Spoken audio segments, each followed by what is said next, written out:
Hello, very soon to be graduates.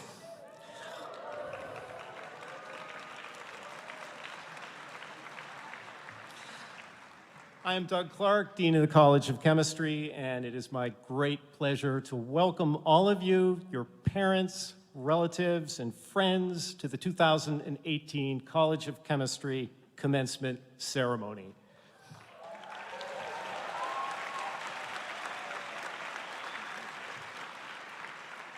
This is a very exciting day, a momentous day, a day that belongs to the College of Chemistry class of 2018. I think you owe yourselves a big round of applause.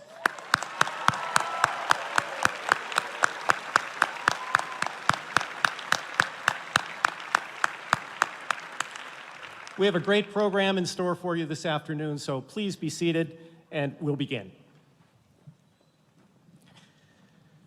It's wonderful, as always, to see so many of you gathered today to celebrate this joyous occasion and very important milestone. And beginning with our graduates, College of Chemistry from which you are graduating has a great and illustrious history. Many of the most important discoveries in chemistry and in chemical engineering have been made right here, and many of the most influential members of the profession have passed through the college as undergraduates, graduate students, postdocs, and faculty. And indeed, many of the most important discoveries yet to be made inside and outside of the laboratory will be made by you. You are graduating from the finest institution of its kind in the world.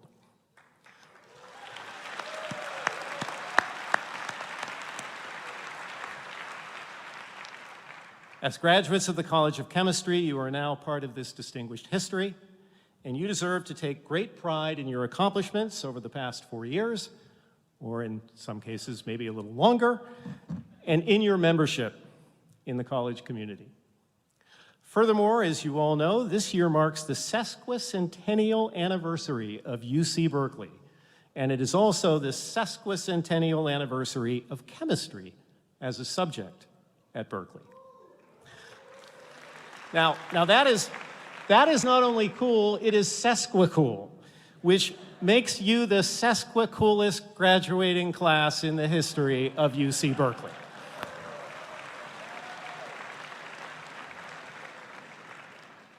We, of course, all live in and share a chemical world. Our food and medicine, our energy and transportation, our local and global environment, our planet's changing climate. Indeed, nearly everything we touch or rely on in our daily lives is impacted by the activities of chemists and chemical engineers. This is both a great opportunity and a great responsibility. As graduates of the College of Chemistry, you are now empowered to help lead the way in developing sustainable solutions to many of the world's most pressing problems and ensure that they be implemented in a socially responsible manner.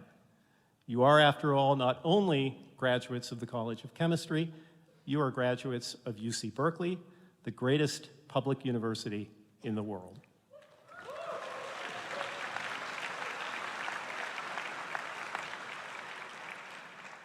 Faculty of the College of Chemistry is pleased and very proud to recognize all of you as you step forward to begin the next phase of your professional lives. Today, we honor 281 graduates of the 2017-2018 academic year, 48 recipients of the Bachelor of Science in Chemistry, 43 recipients of the Bachelor of Science in Chemical Biology, 87 recipients of the Bachelor of Science in Chemical Engineering, 5 recipients of the Bachelor of Arts in Chemistry, 34 recipients of the Master of Science in Chemical Engineering's Product Development Program, 55 recipients of the PhD in Chemistry, 9 recipients of the PhD in Chemical Engineering. My colleagues and I congratulate all of you.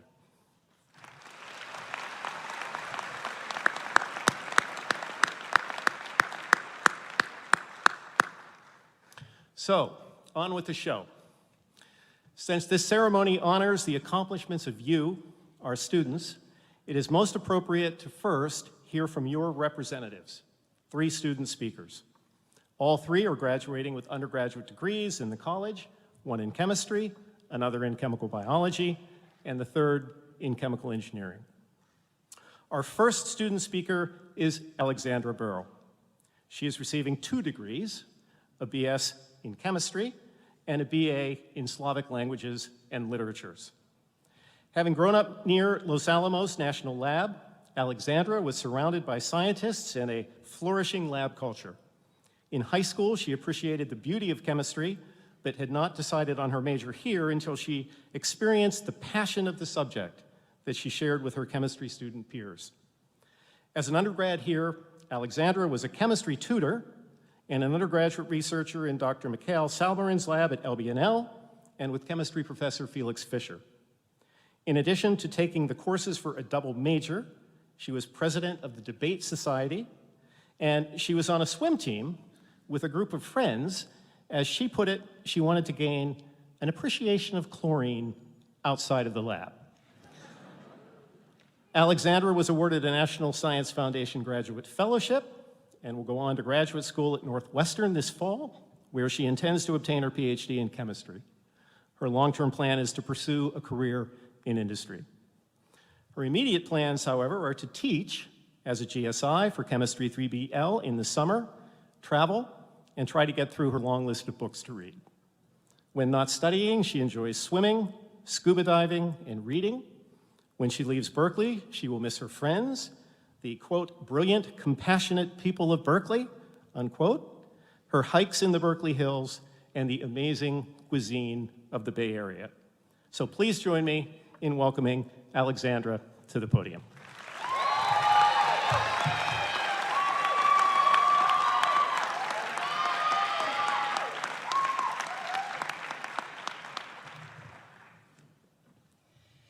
Dean Clark, distinguished faculty, friends, and family, welcome to the College of Chemistry Class of 2018 commencement. We, the soon-to-be graduates, have all of you to be thankful for when we gather here today to celebrate how far we have come. From where I stand, the product of today's proceedings is quite clear: brilliant graduates and shiny diplomas. But after 4 years of training in chemistry, I suppose it's only natural that I recognize this process as a chemist. The College of Chemistry took in hundreds of fledgling scientists as its starting material, and as a result, each graduate will receive a token for their newfound knowledge. Clear starting material, clear product, happy chemist. But much like our work in chemistry, the mechanism of exactly how we got our products is unknown. I alone admit I cannot possibly fathom your awe-inspiring accomplishments soon after graduation, but I can stand before you as a fellow chemist with a sense of wonder and a simple question. How did we get here, graduating from a world-renowned chemistry program? At face value, the answer is actually pretty straightforward. We diligently completed every course requirement set forth by the College of Chemistry with satisfactory grades and within the allotted time frame. Right. But more importantly, I think that each graduate has a story about why we chose to endure the more difficult parts of the program and how we have been able to grow. I came to Berkeley as a freshman in the College of Letters and Science, intending to study political science, or computer science, or gender studies, or possibly at the back of my mind, chemistry. In fact, I was so undecided as a freshman that a friend only half-jokingly suggested I give up and instead study how many licks it takes to get to the center of a Tootsie Pop. Well, as an ever-faithful scholar, I immediately consulted Professor Google, who told me that the answer is somewhere in the ballpark of 300. Having completed such rigorous studies, I proceeded to enroll in real classes here, and notably in the College of Chemistry's freshman course, Chem 4A. Through Chem 4A, I had my first meaningful foray into our college through my classmates. Thank you. I watched in awe as you tackled tough questions during lecture, then somehow generated more of your own. I smiled with relief when you invited me to study groups instead of hounding each other for answers to problem sets. For all the times you chose compassion over competition, I found you incredibly brave. Simply put, I loved our sense of community here. As I took more classes and started to get to know more of you, I found one trait in common. You all are incredibly inquisitive, contemplating cutting-edge science, and always ready to ask why. And if you go to any of our professors with your ever-growing list of whys, you see how their eyes light up when they talk about their chemistry. Whether you ask them about specific projects or broader issues in chemistry, every instructor I've encountered here can gleefully yet eloquently explain their perspective. Graduates, it's abundantly clear that you've learned science during your time at Berkeley, and you've undoubtedly learned discipline too. After all, we've all seen how a student at rest will remain at rest until acted upon by their first organic chemistry lecture at 8 a.m. But what I hope you take away from your time here isn't any grade or scientific concept. I hope when you look back at your undergraduate education, you've picked up the pervasive sense of wonder here. I hope that you stay motivated to keep asking questions, to keep thinking creatively, and to keep playing with all of your ideas. They just might shape the future. So, to those in the College of Chemistry who have answered our questions, thank you. Through you, we have learned to think, to persevere, and to tear down boundaries about what we once thought was impossible. To our mentors, through your curiosity and counsel, we have learned that in our quest to answer our never-ending questions, we can and should play all we want, but that as long as we write it down, it's science. Faculty, graduate students, and staff, thank you for your guidance as we grow as students and your patience with us when we occasionally stumble. To friends and family, you've played a monumental role in making our education possible. We could not see such bright futures without your inexhaustible support. Lastly, to the graduates, thank you for spending this formative time with me in our transformation from bright-eyed starting material to highly capable products, college graduates. And like any well-trained Berkeley chemist, I know that any peer-reviewed journal would ask me for your broader impact before letting me share this speech with you publicly. Despite the NSF's best wishes, my honest answer is that I can't begin to guess. To my radiant and whip-smart peers, I'm beyond excited to see you conquer your next steps.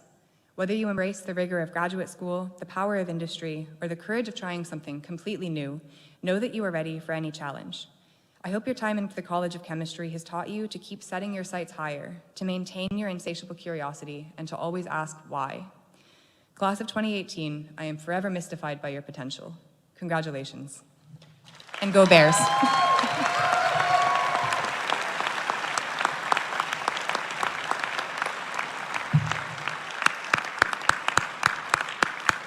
Thank you, Alexandra. Our next student speaker is Ty Perez. Ty will receive his BS degree in chemical biology. Ty lived in Chicago, Los Angeles, and Austin before moving to Sacramento. He attended Sacramento City College, and while there, he led a summer course on replicating synthetic chemistry experiments found in the online literature. Ty chose his major because he says that chemistry provides, quote, a succinct explanation of everything, even the most mundane physical phenomena. He has been a peer advisor and is student coordinator of the college's tutoring program. He also worked as an undergraduate researcher in Professor Irina Conboy's lab in bioengineering. He will continue to do research here in Professor Wenjun Zhang's lab in chemical and biomolecular engineering until he graduates in the fall. Ty will apply to graduate schools where he hopes to pursue a degree in chemical biology, chemical engineering, or physical chemistry. After graduate school, he is not yet sure whether to pursue an academic career, work in industry, or become an entrepreneur. And I think that after you hear Ty's speech, you'll agree that nothing is beyond this young man's reach. In his free time, Ty writes music and plays acoustic percussive guitar and enjoys partner dancing, cooking, and coding, although not necessarily all at the same time. When he graduates, he will miss the college's brilliant, hardworking faculty and students who he says have inspired and motivated him. Please join me in welcoming Ty to the podium.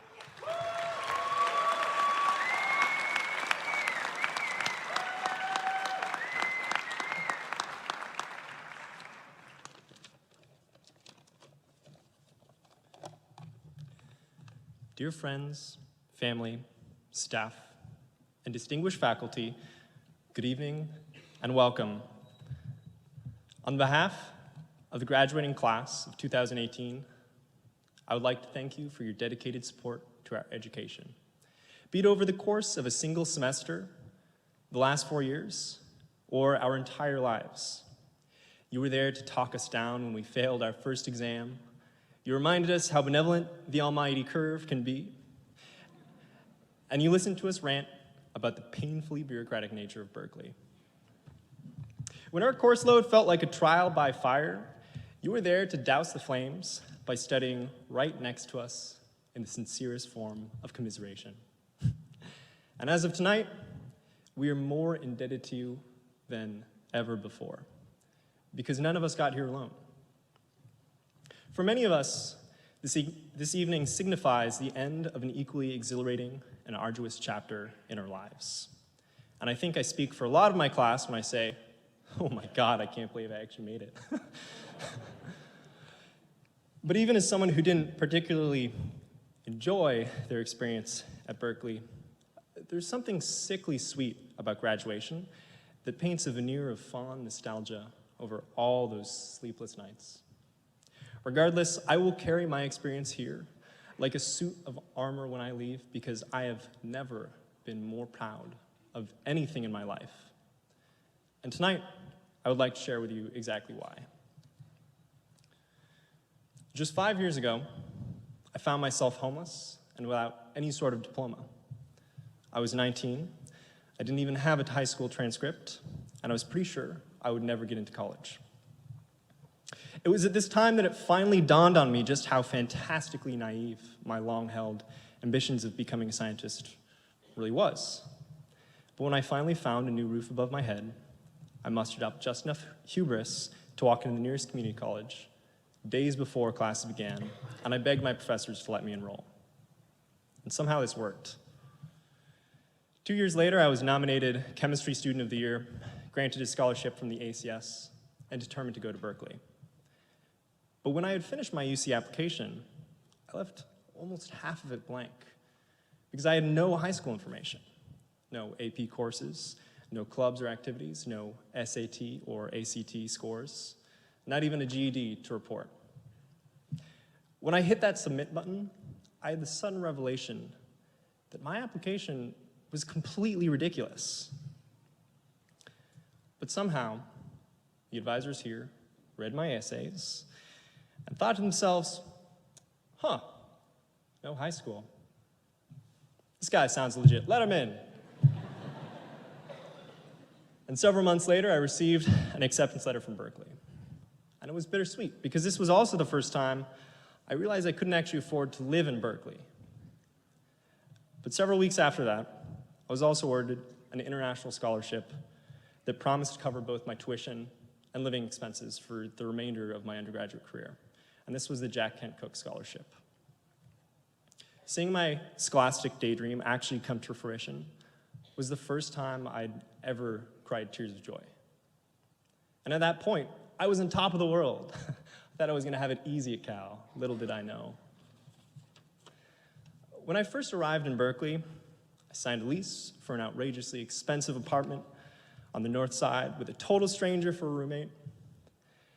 But a couple weeks in, I realized my financial aid wasn't dispersing. And when I contacted Cal Central, they informed me I was quote unquote over-awarded, and that my disbursement would come through eventually, which actually meant the end of the semester.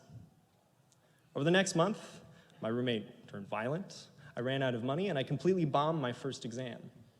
I was forced to leave my apartment for my own safety, and I spent the rest of the semester homeless, sleeping on frat house couches and the floors of sympathetic classmates.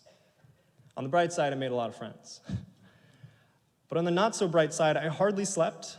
I lived primarily off free campus food, and I barely had enough energy to complete my assignments after arguing with financial aid officials, dodging calls from an angry landlord, and scouring the campus for any resource that could help me. I could feel my pipe dream blowing away like sand in the wind, and I considered dropping out. But with the support of some incredible friends who housed and fed me, I crawled my way to the end of finals week in what would be my second most stressful semester ever. That's right, I said second most stressful semester because the following spring is where I really learned the limits of my abilities when I took Chem 120A with Professors Whaley and Rabbani. Rough.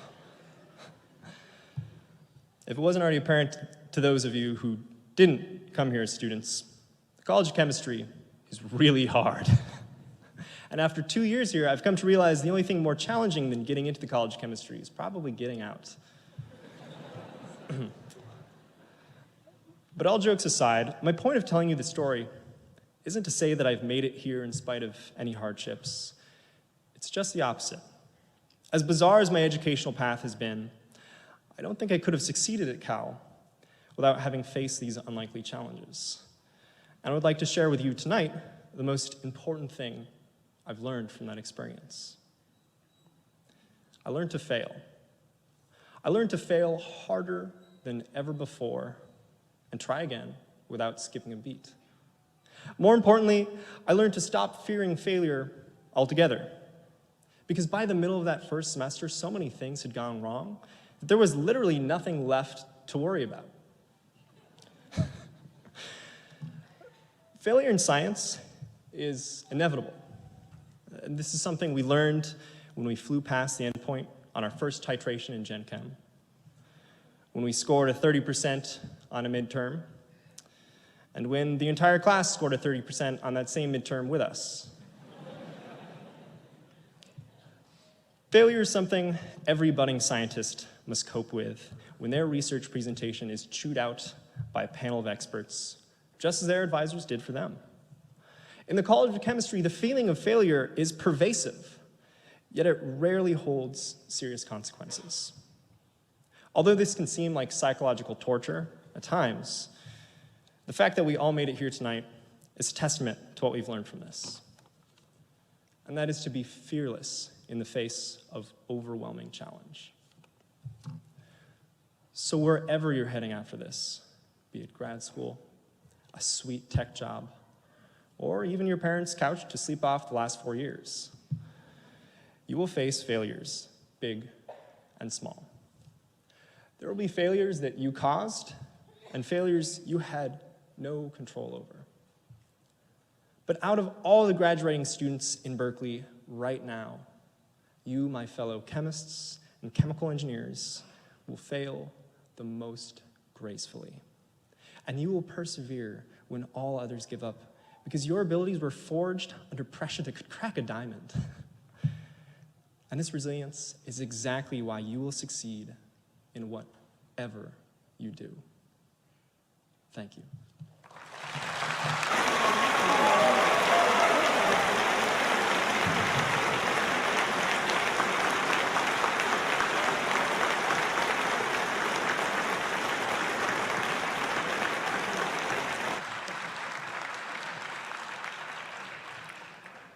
Thank you, Ty.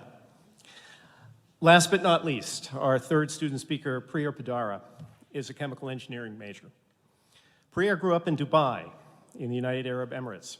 She has always loved science and knew she wanted to study chemistry, physics, and mathematics, which drew her to chemical engineering.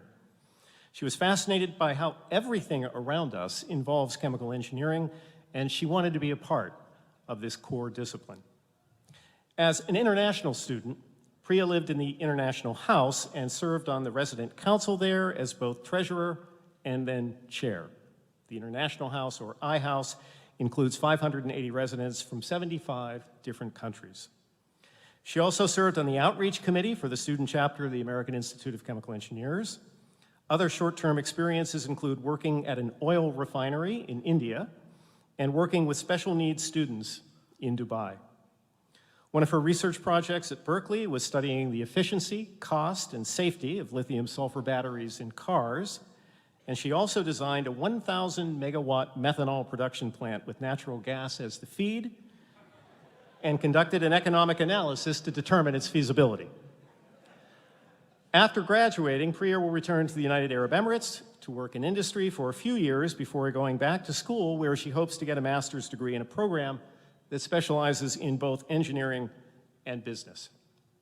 Her long-term goal is to work in the renewable energy field and, as she puts it, follow in her father's footsteps. Priya enjoys watching movies, learning to play the guitar, and catching up with family and friends.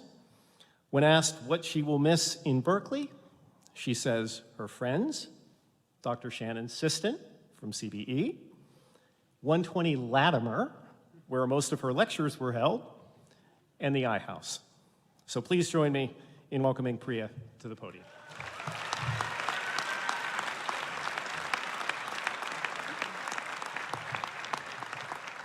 Good afternoon, everyone.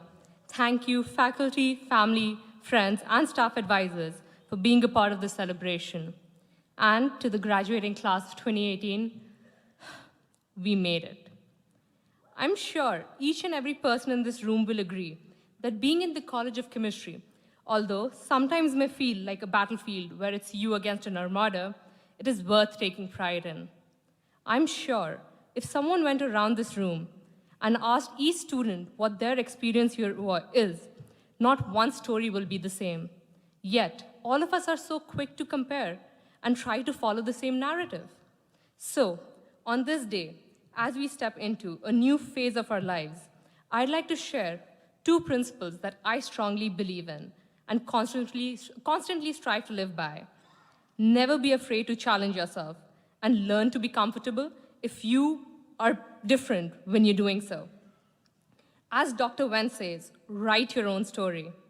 This is an unforgettable lesson that we learned in our unit operations lab when we all collected the same data, but the way we analyzed and presented it was unique. Similarly, we all have been endowed with a similar set of skills and knowledge, but how we present it and use it is unique and special to us. An example of pushing boundaries in my life is when I decided to join UC Berkeley as an international junior transfer from a university in United Arab Emirates. When I was applying to Cal, most people told me that it'll be futile to apply. I will not get admitted. And if I were admitted, there was no way I was graduating in 2 years. However, hard work never goes unrewarded. And I got admitted to Cal. I remember flying into San Francisco the day before the orientation. I remember being overwhelmed by the difference between Cal and my university in UAE. I remember worrying about not being accepted by the people here, as I was an international transfer student. And I remember being scared of the sudden climate change. It was like moving from a steam room to an ice bath. However, I was determined to make the most of my time here and achieve the goals I set. So, after countless sleepless nights, lots of self-doubt, and with the unwavering support of family and friends, I have some of the best memories associated with this place, an amazing group of friends, and here I am, graduating in 2 years. Now, let me invoke some anxiety among the chemical engineering class by talking about my course load for the last semester. Do you remember working on the lab presentations all night with your group members for the unit operation lab, or anxiously waiting for Aspen to calculate the results for your process design course, or trying to have the proper tuning parameters for the controllers of your process dynamics course? These memories are quite fresh in my mind because I decided to take all these 3 courses along with another course this last semester. For those of you who are not thinking I'm crazy, find a chemical engineering graduate after the ceremony and ask them about these courses. Everyone who I knew told me, Priya, you're crazy. I don't know why you want to torture yourself. You can just take one of the courses in summer. However, I had decided to fulfill the challenge I took when I joined Cal, to graduate in 2 years. And let me tell you, it involved a lot of coffee, office hours, endless Facebook group chats, and most importantly, friends who I could complain and rant to. But in the end, it really comes down to self-awareness of your skills, capabilities, effective time management, and giving your 100% to the tasks you have undertaken. If you ask me, achieving your goals, however unthinkable they might seem to others, is what this college is all about. College of Chemistry is a diverse place and has students with different attributes, interests, and backgrounds. And if I'm here as an international transfer student after taking 3 amazing, or should I say stressful courses together, I am sure everyone in this college can achieve what they strongly believe in. So, as we begin the new chapter of our lives, I would like to reiterate that we do not need to follow the crowd to do well. We just need to know and challenge ourselves. At this point, we all have friends who have jobs or offers from grad schools. Congratulations to those friends. However, remember, life is not a zero-sum game. Other success does not imply a failure. Write your own story. So, just like the data that we collected from the Unit Operations Lab, the College of Chemistry has given us all the same education, and now it is up to us how we fill the upcoming report our lives. Congratulations to everyone, and thank you.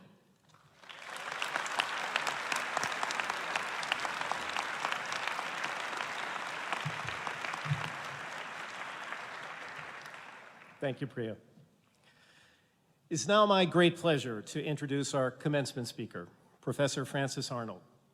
Frances is the Linus Pauling Professor of Chemical Engineering, Bioengineering, and Biochemistry at Caltech. She received her bachelor's degree in Mechanical and Aerospace Engineering from Princeton and her PhD in Chemical Engineering here at Berkeley. Her advisor was our very own CBE Emeritus Professor, Harvey Blanche. After postdoctoral work in biophysical chemistry at Berkeley and then at Caltech, she joined the Caltech faculty in chemical engineering in 1987. Frances's research focuses on a powerful technology called directed evolution, which mimics Darwinian evolution in the laboratory to create new biological molecules.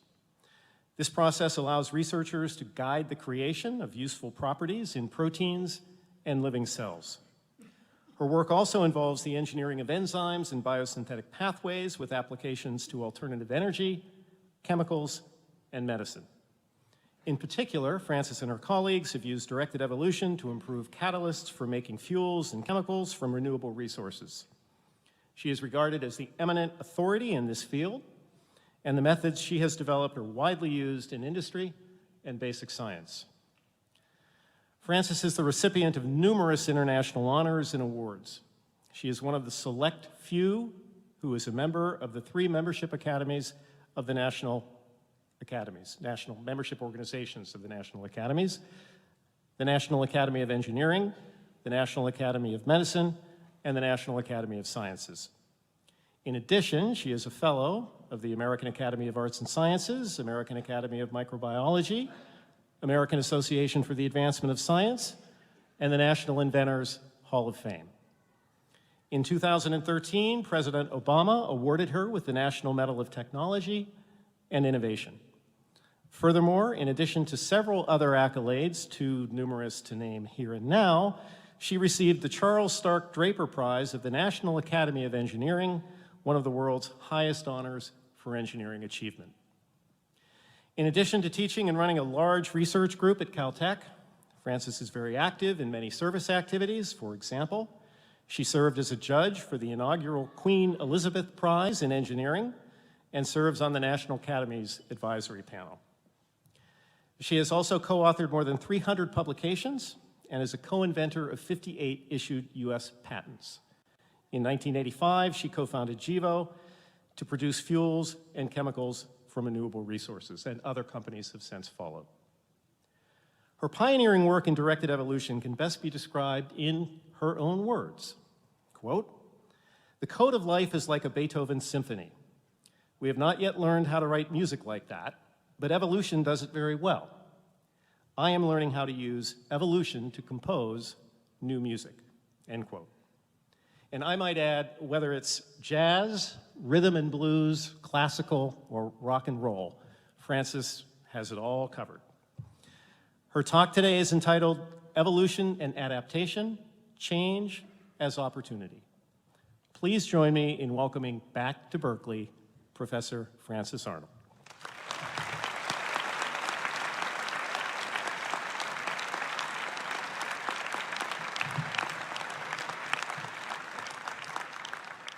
Wow. The College of Chemistry is amazing. These wonderful students have been inspirational, and it's a hard act to follow grads from the College of Chemistry. Luckily, I am one, so I can do that. And I have to say, I'm thrilled to be here because I was not smart enough to come to my own graduation. You all are a lot smarter because it's pretty rare that you get the opportunity twice. So I'm very glad that I have the chance to speak to you. Congratulations to you and to your families who've supported you on your journeys, because you have a real right to feel proud. For now, you've made it, right? At least you've made it to here. There's an old Jewish Buddhist joke that goes about travel that goes like this. It says, wherever you go, there you are. Now, your luggage is another story, right? We don't know about that. But you have dragged your baggage along with you to this point, and maybe it's time to do a little bit of re-examination, maybe even a little bit of repacking of that baggage, because the best part of your journey is yet to come. The worst is probably yet to come, but you don't have to worry about that for a couple of hours, 2 more hours at least. A big part of my journey started right here in the College of Chemistry, in the best public university in the world.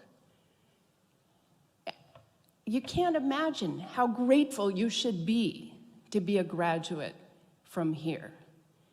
And remember to put that check in the mail every year. See, Doug, I said that. We need to support our public universities.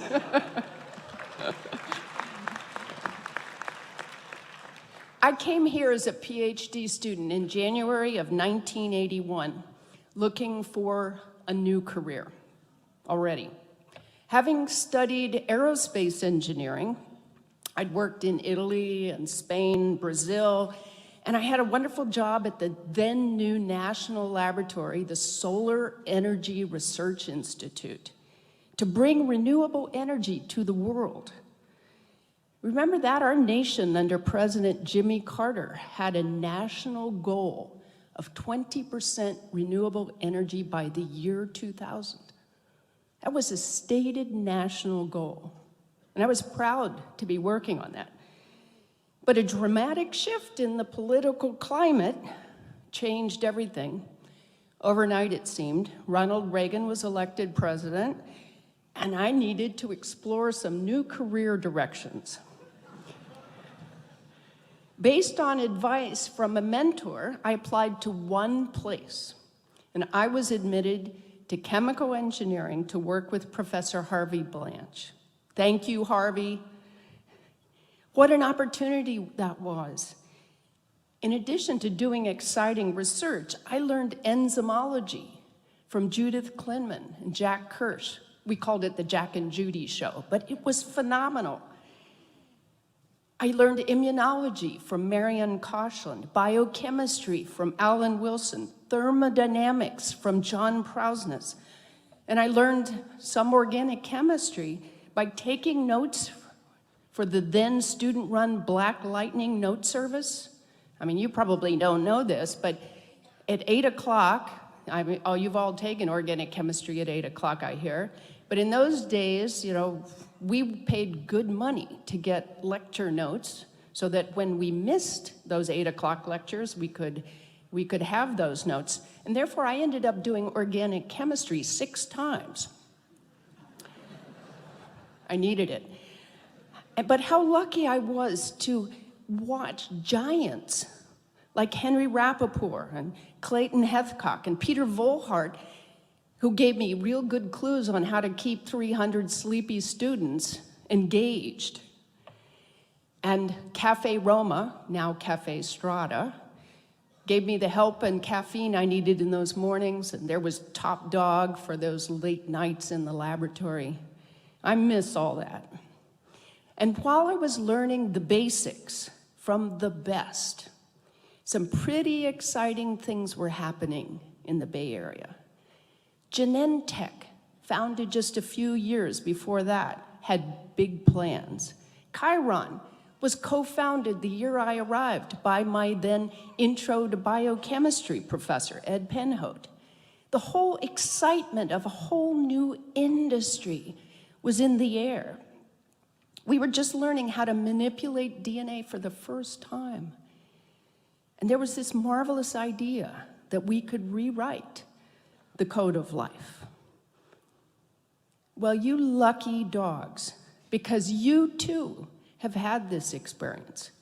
You've taken classes from and you have worked with the best chemists, biochemists, and chemical engineers in the world. You've witnessed the flowering of synthetic biology, the CRISPR revolution, development of all sorts of alternative energies, nanotechnology, the tech revolution. Where is your journey going to take you from here? And what will it look like? Well, mine started with inspiration from the greatest, and there's a ranking out there, the greatest engineer and the greatest chemist of all time. Because up at the top of the greats is nature. Nature discovered amazing solutions to an incredible array of difficult problems, not the least of which is how to be alive. That's an amazing discovery that no human has figured out yet.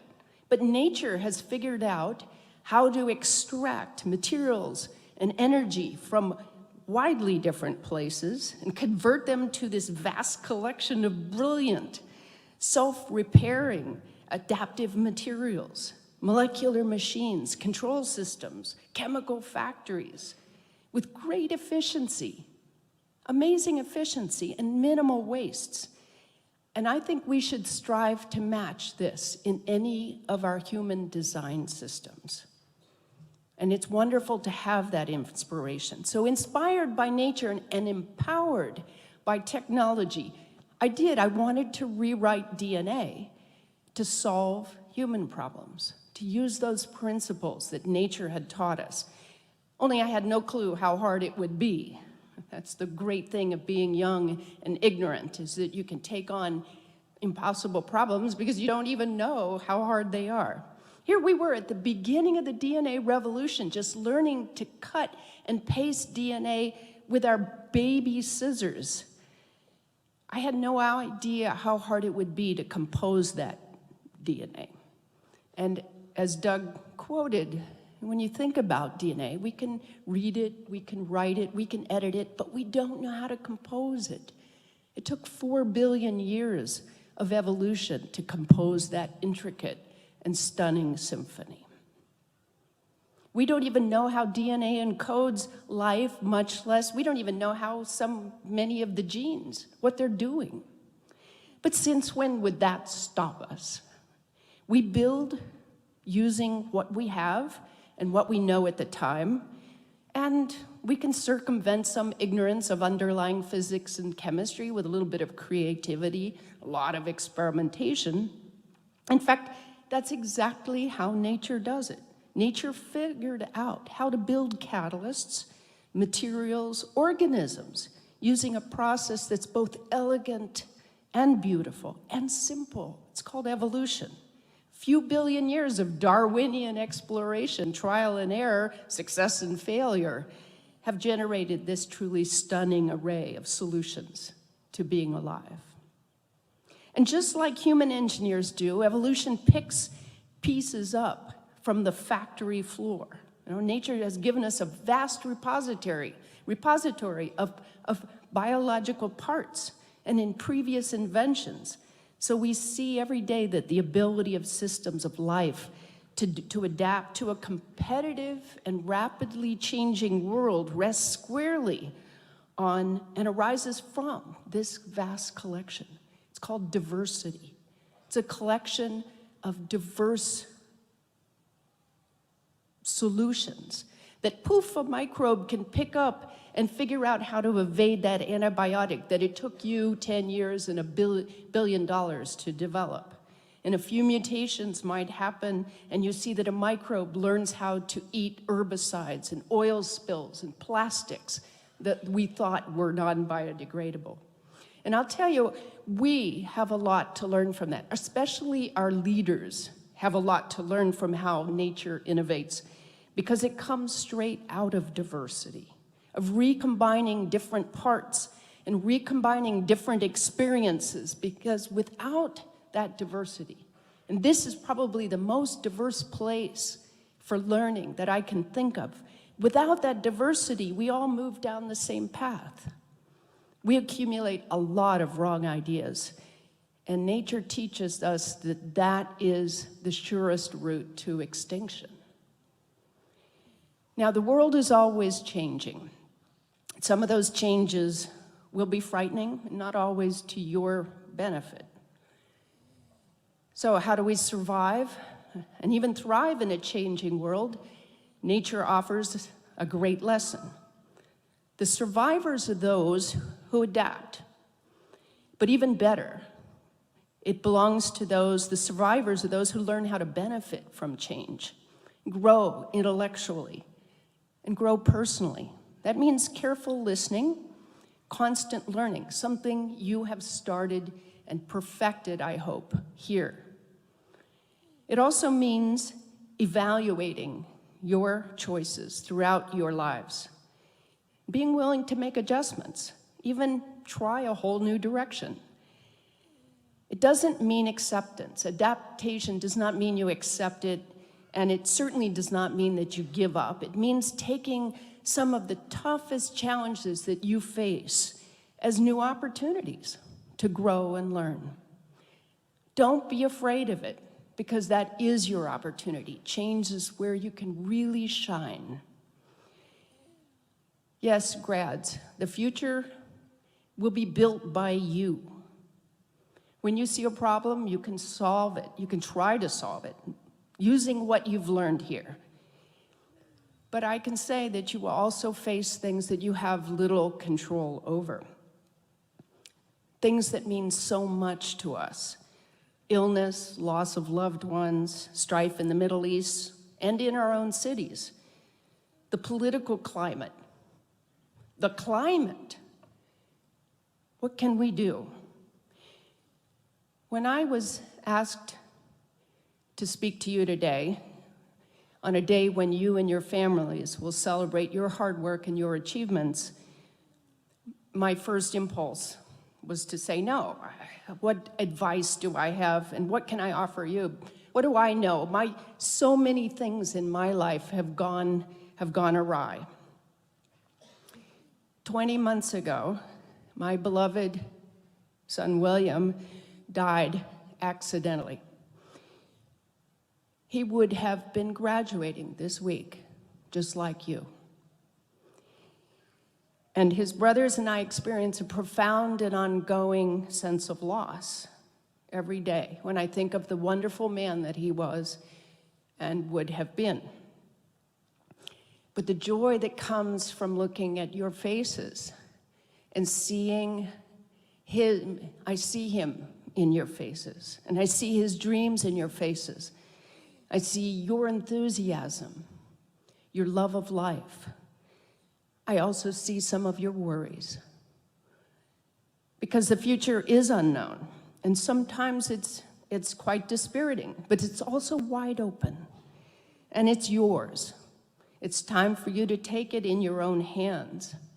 It's time for you to use those unique skills and make this world better than the one that you find. And you have that responsibility to use those skills, not just for yourselves and your families, but for all the life that we share this planet with. Because this beautiful Earth, this small planet, is our shared home, and we must deliver it in good shape to future generations. So I hope you will find something that you can do really well with what you've learned here and what you've worked so hard to acquire. I hope you will build something beautiful. I hope you will create something meaningful, even if it's small. Because you can look at that every day, and it will bring you joy. And you always hear about passion and creativity, and I can go on and on about that, but I'll end by reminding you that it's also important to remember good old-fashioned hard work. I know you've done a lot of that here, but don't forget it, because successful people work hard. To be successful in your personal life means working hard on your relationships And success in your professional life means continuing to learn. So don't underestimate the power of hard work, of climbing that mountain, one small step at a time. That's another lesson that evolution teaches us, because if you take one step at a time, pretty soon you find yourself on the top of the mountain, looking over the clouds. And I wish all of you a truly wonderful journey. Thank you.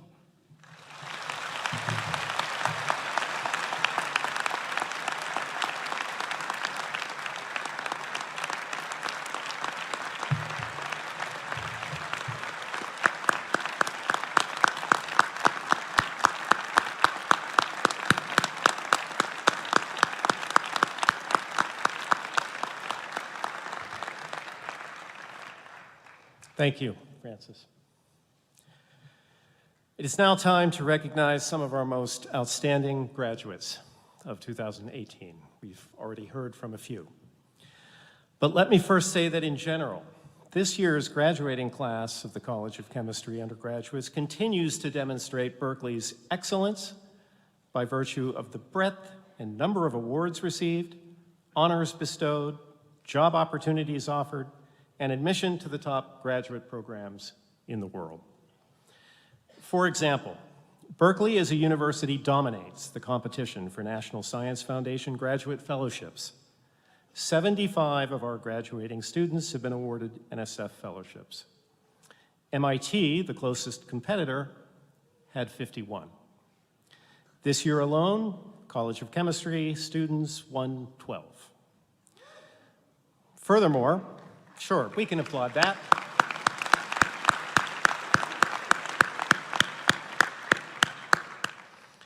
Furthermore, students in the college presently hold 53 Berkeley undergraduate scholarships and 19 Regents and Chancellor's scholarships. In short, our students continue to excel, inspire, and amaze. And in that regard, I am also very proud to announce that this year's recipient of the coveted University Medal, the award given each year to the graduating senior from Berkeley who best embodies the highest ideals of UC Berkeley, is one of our very own chemical biology majors, Freya Ekman.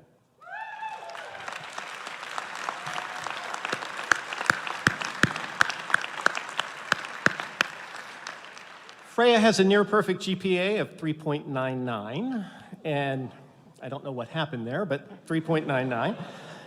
And as UC Berkeley's top graduating senior, she'll receive $2,500, and just last Saturday, she delivered a stirring speech to thousands of her peers at the campus-wide commencement ceremony. I urge all of you to check it out on YouTube. Freya was born in Germany, but raised in La Jolla, California. She is fluent in Swedish and Norwegian, as well as English, and conversant in Spanish and German. Her athletic pursuits include marathon running, squash, intramural basketball, and long-distance bicycle touring. Among other research accomplishments, Freya has used CRISPR-Cas9 gene engineering technology to treat Huntington's disease and amyotrophic lateral sclerosis, or ALS, in mice. She has also published scientific papers with such luminaries as Jennifer Doudna, our own chemistry and molecular and cell biology professor and last year's commencement speaker, and David Schaefer, one of our professors of chemical and biomolecular engineering. David nominated Freya for the University Medal and said, first authorship on one publication and authorship on 3 additional publications is arguably sufficient for a PhD at Berkeley. But it's an incredible feat for an undergraduate. Freya is an extremely gifted young scientist in the top 1% of all undergraduate students whom I have mentored in my 19 years here. Freya's accomplishments earned her a Gates Cambridge Scholarship, which will take her to the University of Cambridge in England in October to embark on a graduate degree in translational biomedical research. So I would now like to invite Freya up to the stage.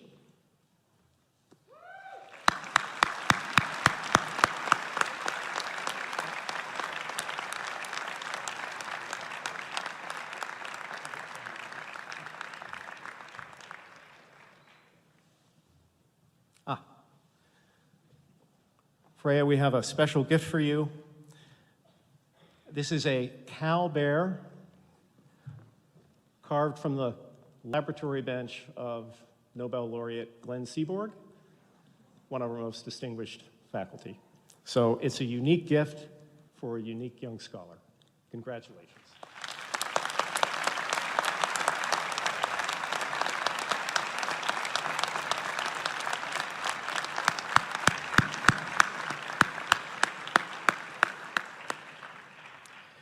So I would now like to ask each of the following graduates to come forward and stand at the edge of the stage until I call your name again.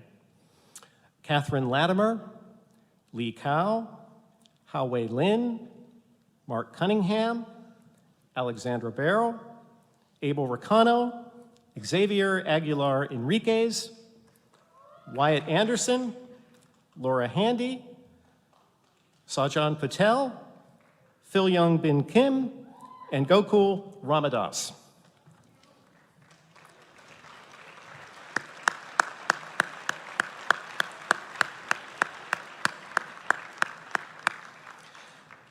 Each of our departments annually selects a winner of the departmental citation, which recognizes overall excellence in scholastic performance in the major.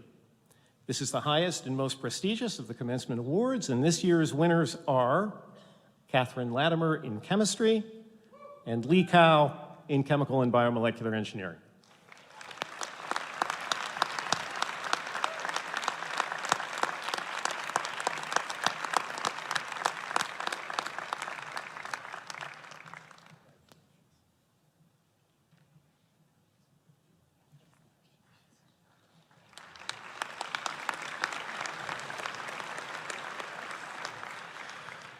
In 1998, the college inaugurated an award for excellence in undergraduate research, one in each department. The Glenn T. Seaborg Award for outstanding undergraduate research in chemistry is given to Hao-Wei Lin.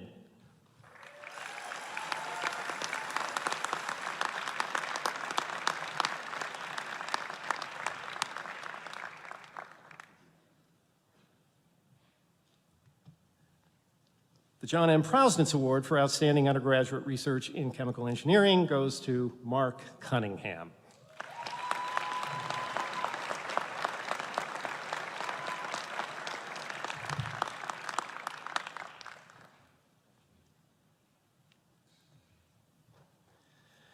The Eric O. and Ellie M. Segabarth Prize in Chemistry is endowed by the family and friends of Dr. and Mrs. Segabarth in their memory.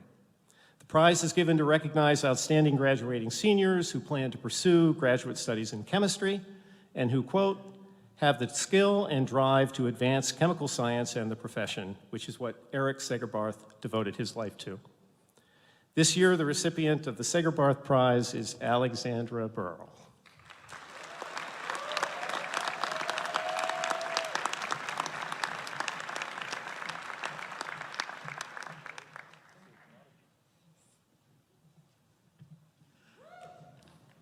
The George C. Pimentel Award was established to encourage promising students to engage in undergraduate research and pursue their science education.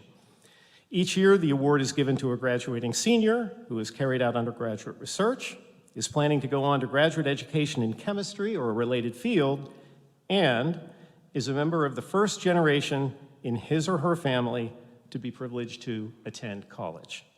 This year's recipient of the Pimentel Award is Abel Ricano.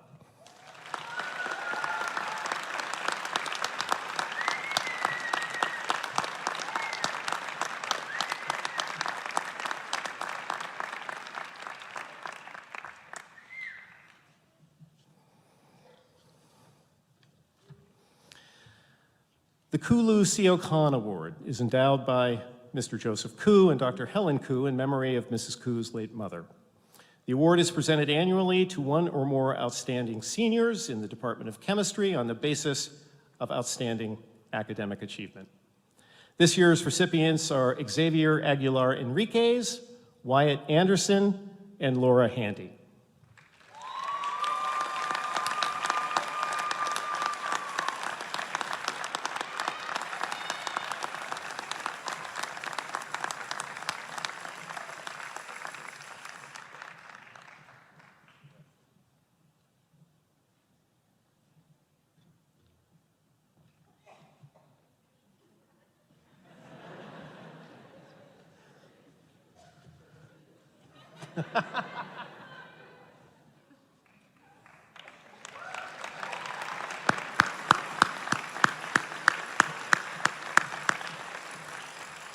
Good things come in threes. The Northern California section of the American Institute of Chemical Engineers selects one graduating senior from each of the 5 chemical engineering departments in the region for the Most Likely to Succeed in Chemical Engineering Award. This year's recipient from Chemical and Biomolecular Engineering is Gokul Ramadas.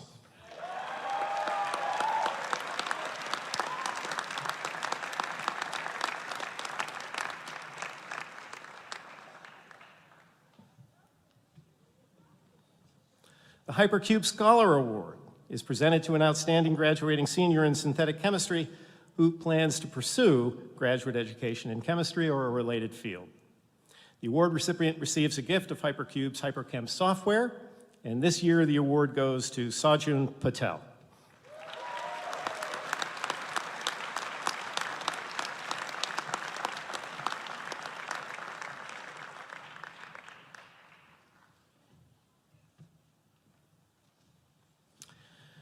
And at this point, I would like to acknowledge our most accomplished seniors for their excellence in undergraduate research. Would the following students please stand and remain standing in place? Rajashri Bhattacharya, Arnold Chan, Ray Fu, Charlie Huang, Ryan Kalaf, Michael Chi Lee, Sumesh Sharma, Leo Porter Zasada, Andrew Wijaya, and Andrew Wong.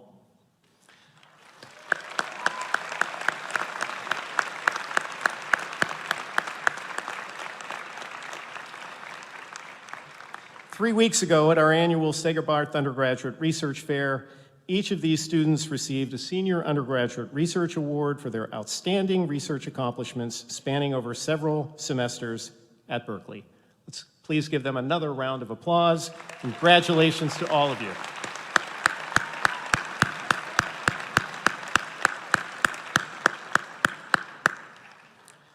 The next award is the Paul Plouffe Memorial Prize. This prize is given to a graduating chemical engineer who best demonstrates the integration of science and engineering with the humanities. This year will mark the 8th year of awarding the prize, given in honor of the late Professor Paul Plouffe, who was the heart and soul of the chemical engineering program for 24 years, guiding countless students through the technical communications course.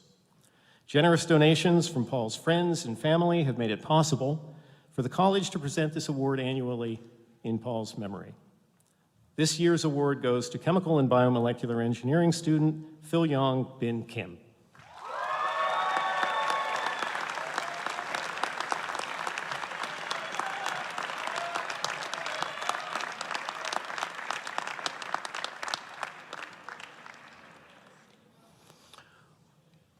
Our final student award is the Benjamin Boussaert Memorial Award, made possible by Ben's family and friends. This award commemorates one of our graduate students who was tragically killed in an automobile accident in 2005. The award recognizes a graduating doctoral student who best exemplifies Ben's commitment to creating positive social or environmental change. This year's award goes to Chemistry Department graduate student Mark Shapiro. Now, Mark completed his PhD last fall and is not here today, but he deserves a round of applause anyway. Congratulations to all of our student awardees.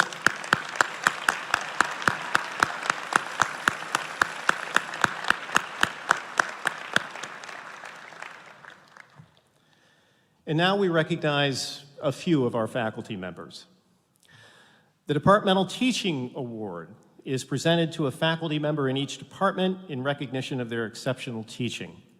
This award is based upon nominations submitted by our graduating students. The recipients of this year's award are John Arnold in chemistry,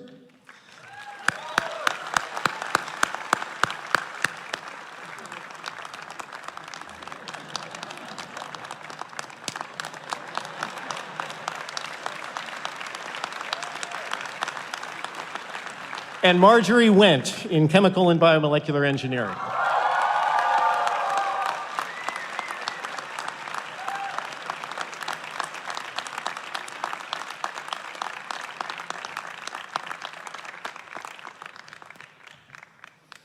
Which brings us to our last award, the Noyce Prize.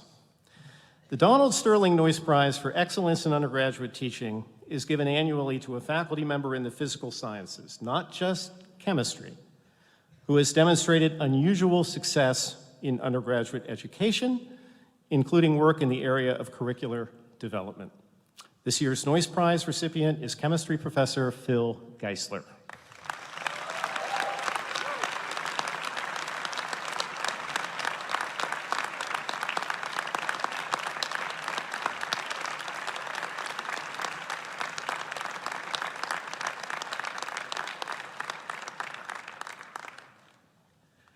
Now, there were many great comments in Phil Geisler's teaching evaluations, but I thought I'd read just one.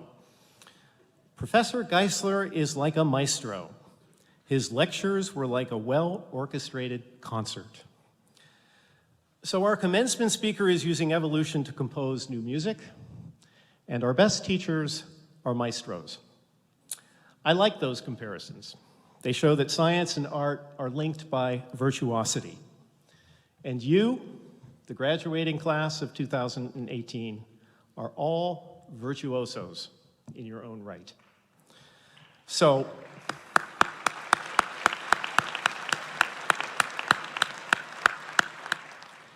now I think it's time for you to receive your degrees.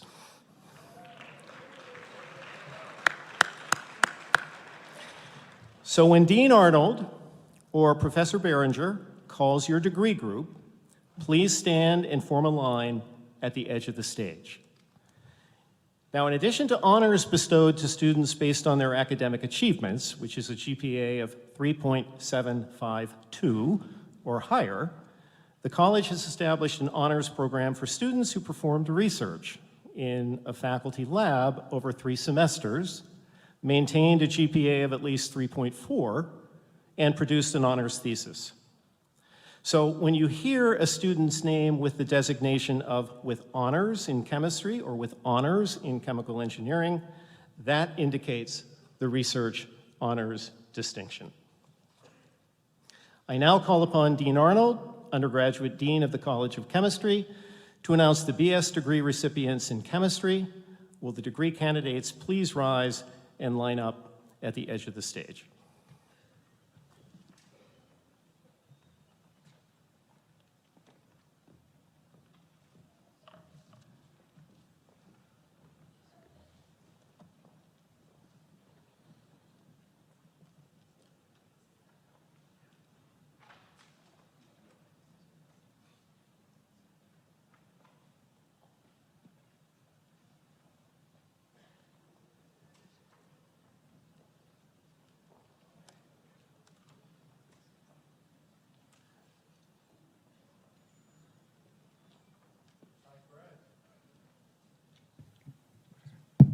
Ty Perez.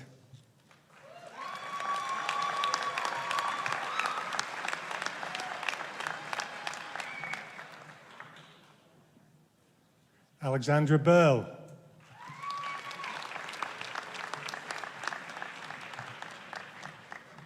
Sarah Al Abu Dafi.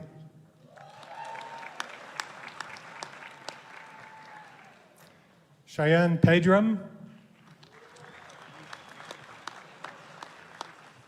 Sajud Dalia.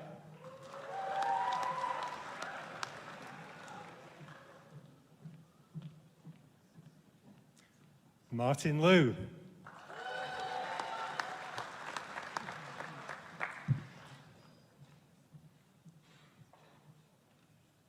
Michael Curtis.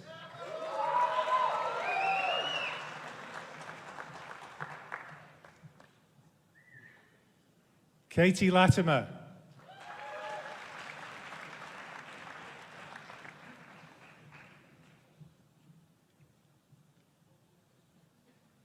Danica Nimlos.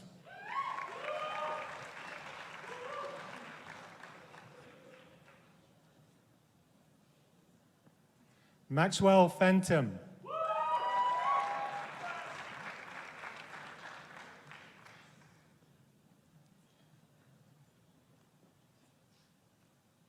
Liwen Ko.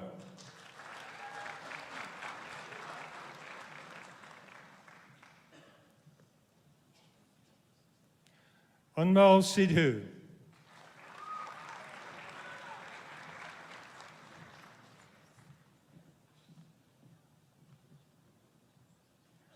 Fardeen Nakmad.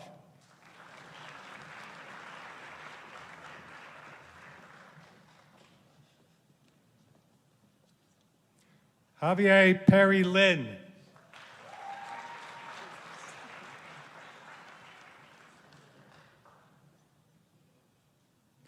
Matthew Chang.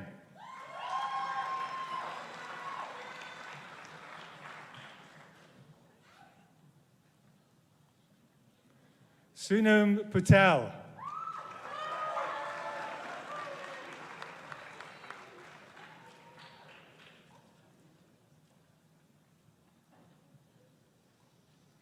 Afshar Hassani.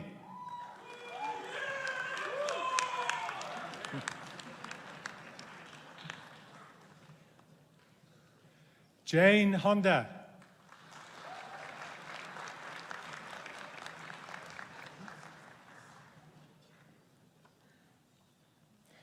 Aaron Tang.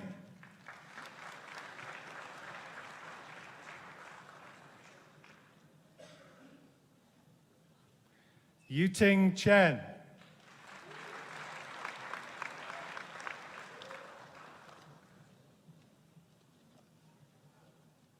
David Chow.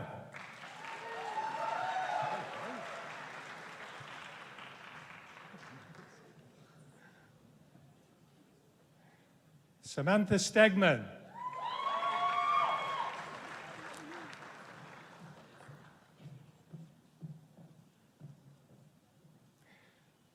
Mehdi Mogahan.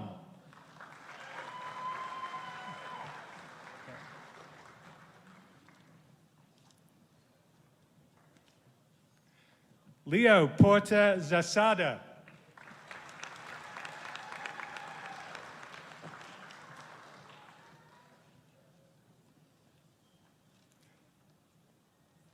Xavier Agliar.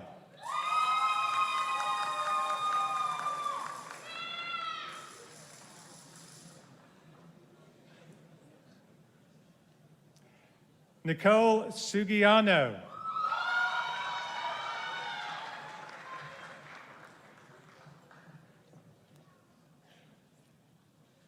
Lucia Althea Key.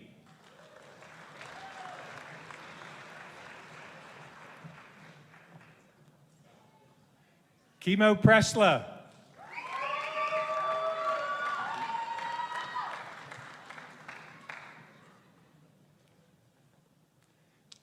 Yu Shi Chen.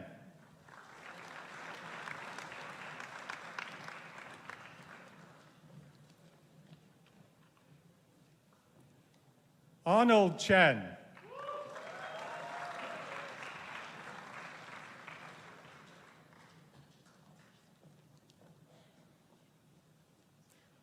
Hao-Wei Lin.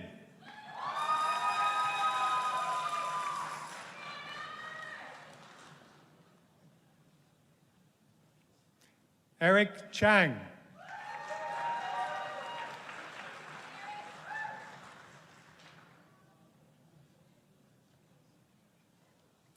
Emily Lobsher.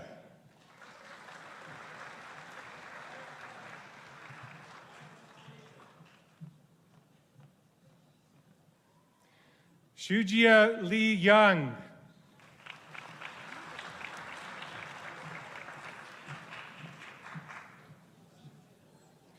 Aaron Cow.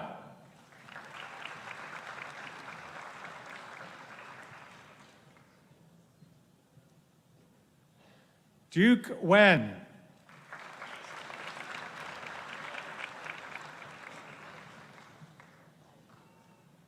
Maxwell Tucker.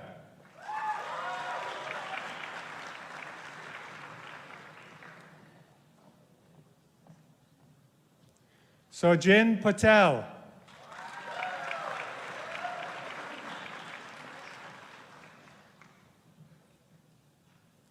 Megumi Mori.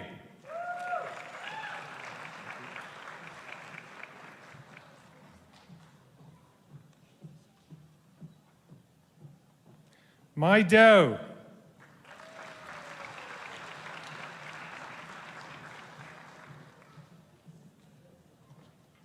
Singer Zhang.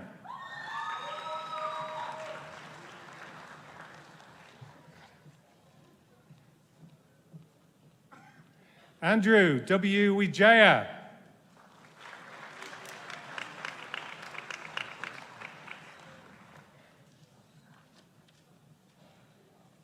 Benjamin Wheat.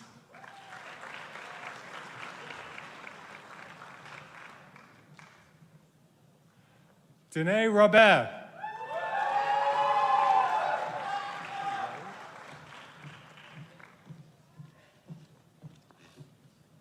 Katie Joni.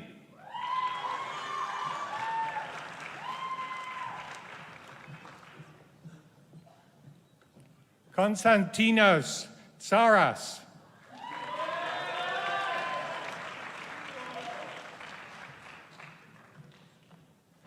Trevor Trombley.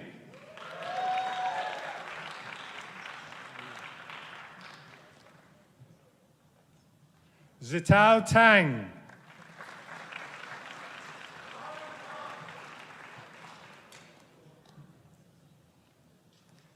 And Yu Chi Soon.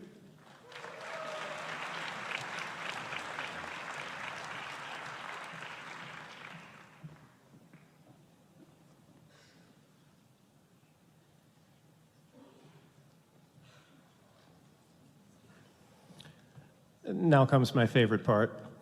By virtue of the authority vested in me by the President and the Chancellor, I grant you the degree of Bachelor of Science in Chemistry.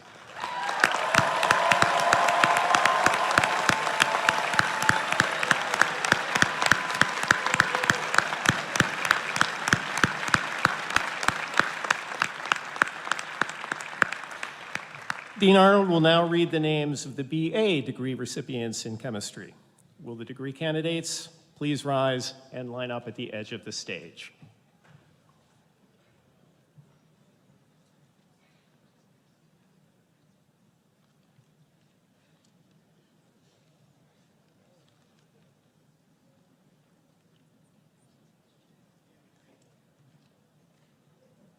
Chloe Jones.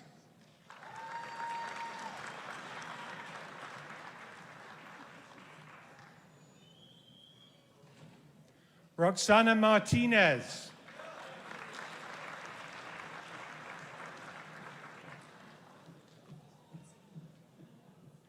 Kenneth Cheaples.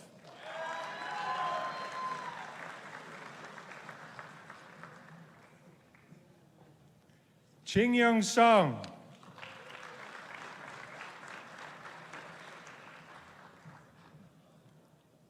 And Sophie Tran.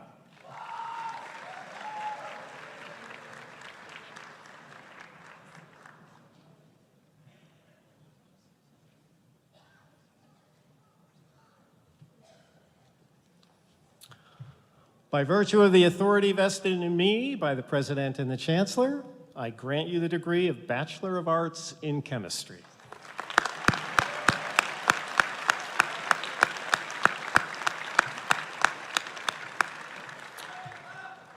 Dean Arnold will now announce the names of the BS degree recipients in chemical biology.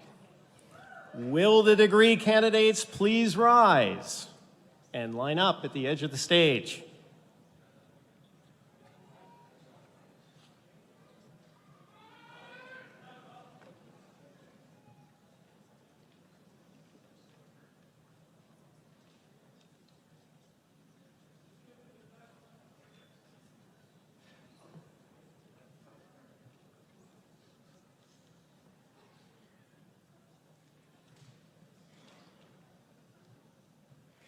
Zoe Chantel Adams.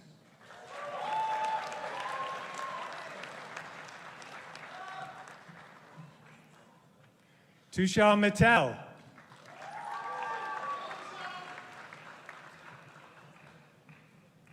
Graham Fenton.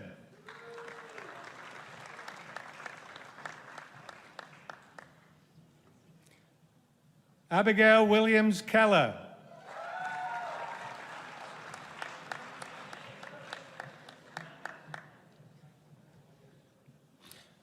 Faison Motawala.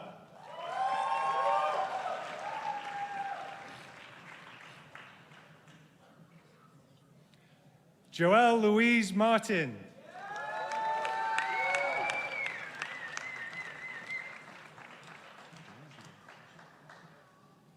Paul Burrows.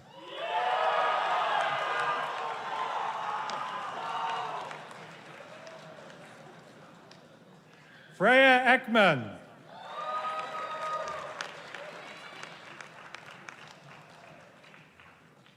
Amit Akula.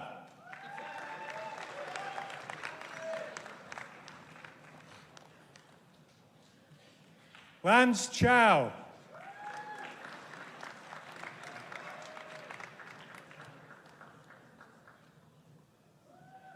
Abel Ricano.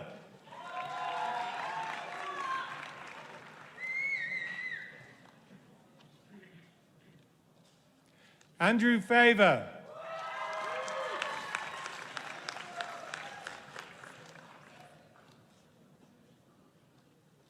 Sharunya Aya.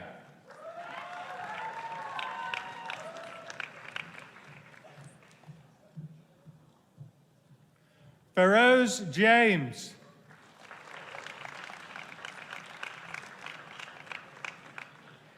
Nasir Merchant.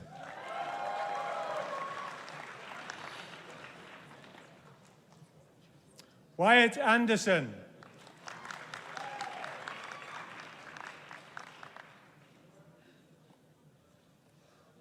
Dario Gavalevsky.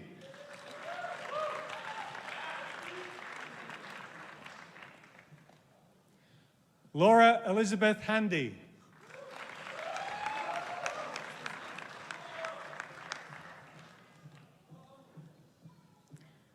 Yuchen Lee.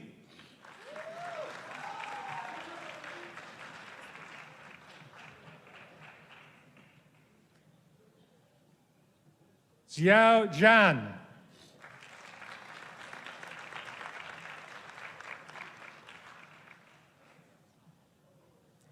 Sophia Lam.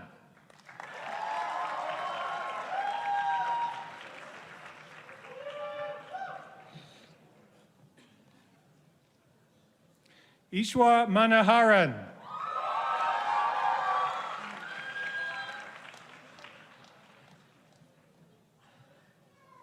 Michael Chi Lee.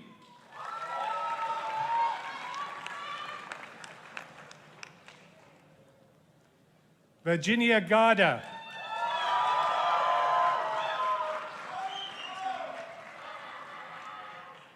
Serena Buo.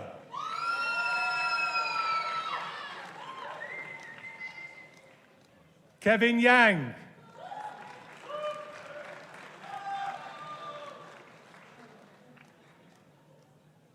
Jeffrey Zhang.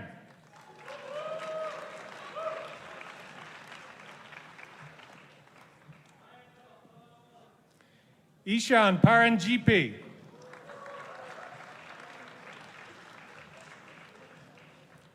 Mani Hu.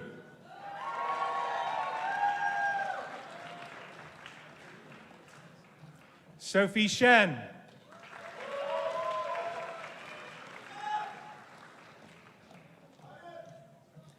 Tu Vu.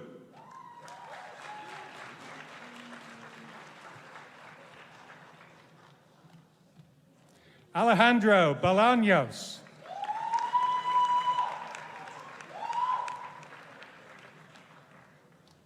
Adriana Arias.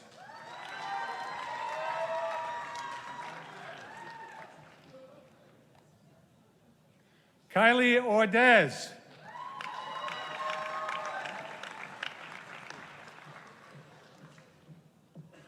Sophia Tsao.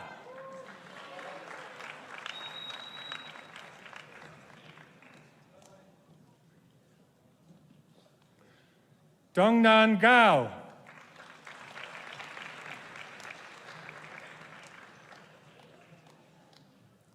James Harrison Griffin.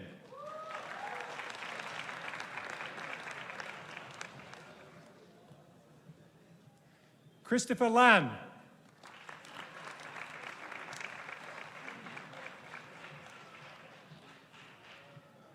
Neil Shea.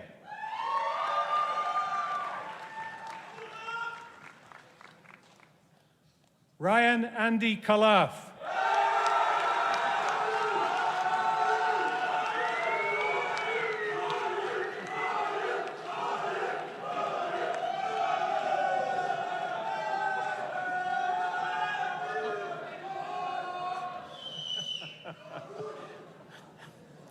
It's nice to be popular. By virtue of the authority vested in me by the President and the Chancellor, I grant you the degree of Bachelor of Science in Chemical Biology.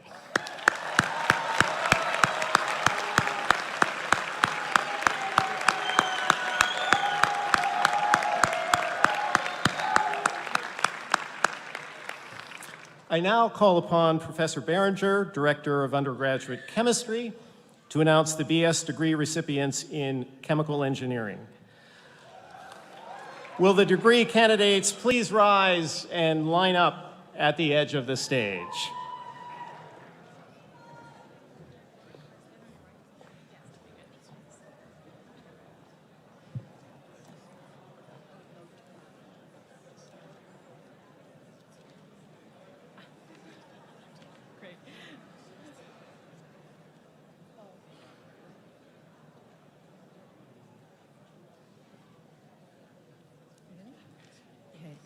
Dahlia Elizabeth Rangel.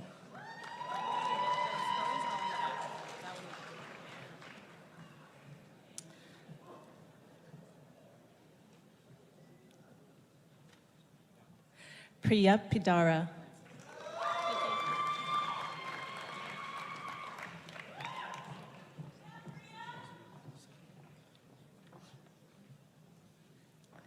Matthew Helly.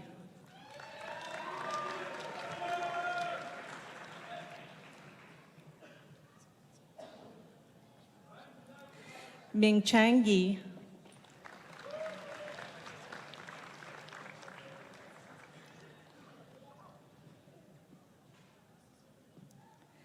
Jillian Cabornai.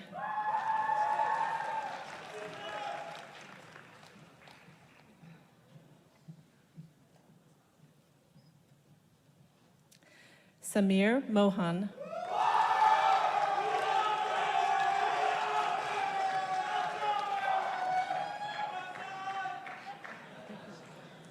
Ahmed Al-Hadri.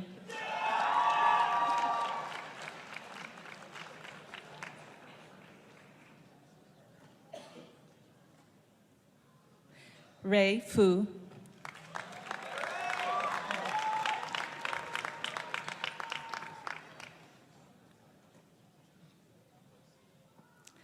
Murali Subramanian.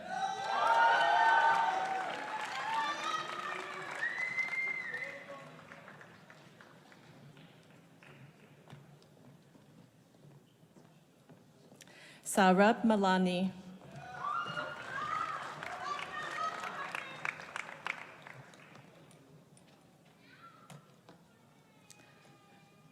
Jose Zamora Zeladon.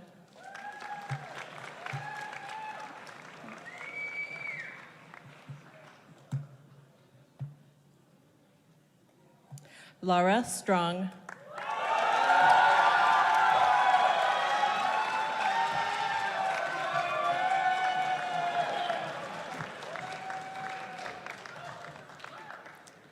Nigel Faustino.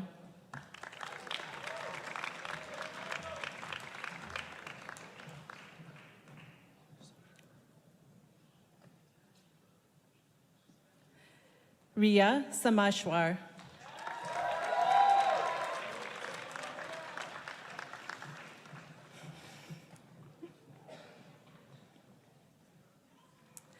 Karthik Mailvahanan.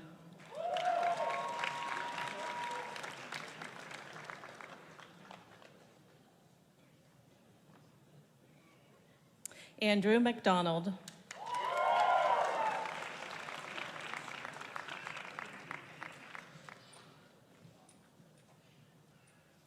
Stephen Bagley.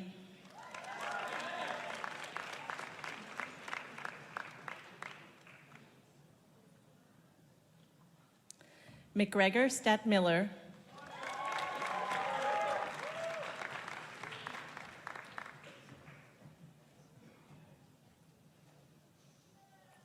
Trevor Sass.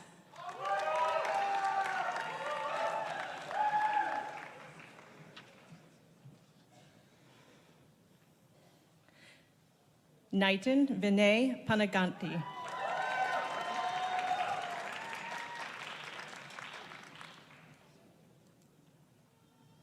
Vincent Wu.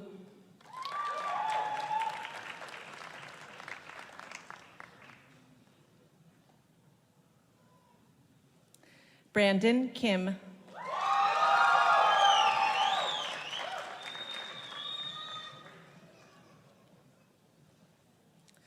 Austin Lee.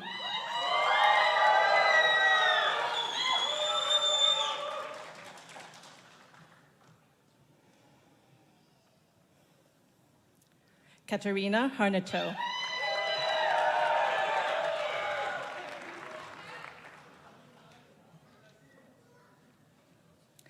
Jocelyn Kim.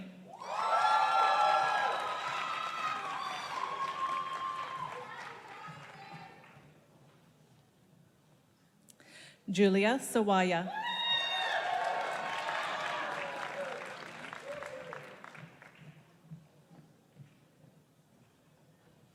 Roger Chang.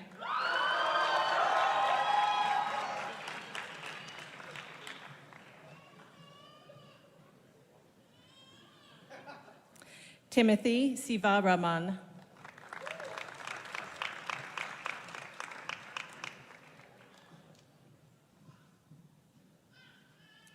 Phil Young Bin Kim.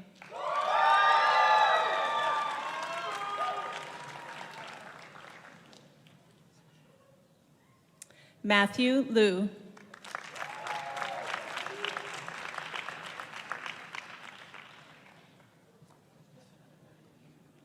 Brian Choi.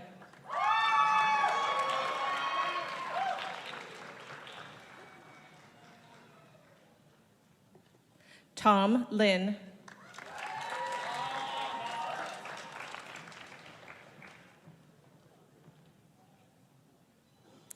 Kaeda Yoshioka.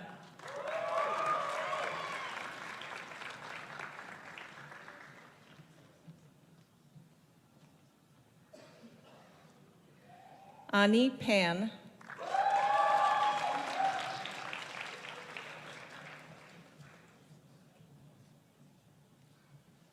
Kelly Sweeney.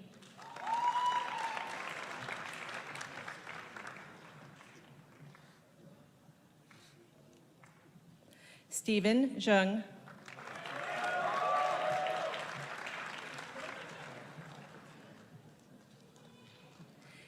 Anne Priest Scaringe.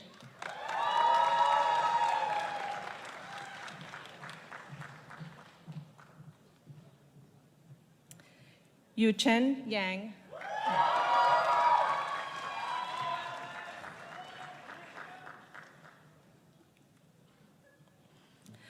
Sanya Segal.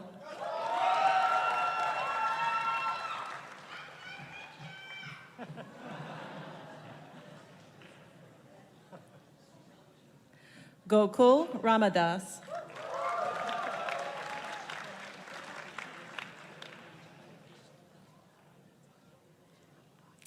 Conniff Tucker.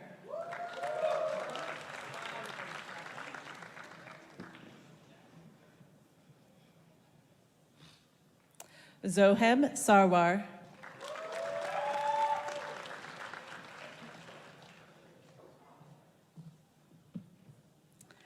Patrick Zhang.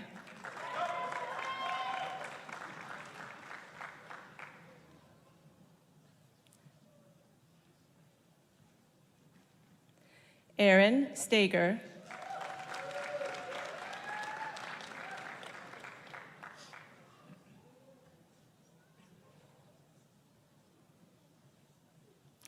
Stephen Joseph Good, Jr.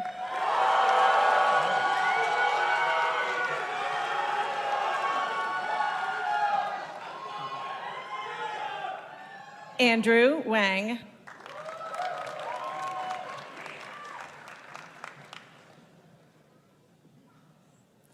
Anthony Martinez.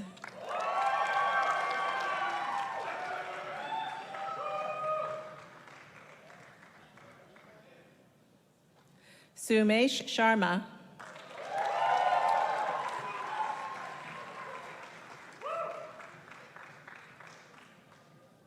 Kyle Ching.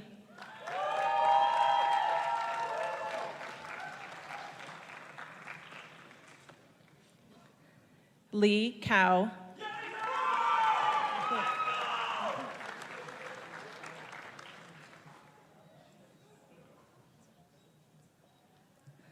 Arlam Karan.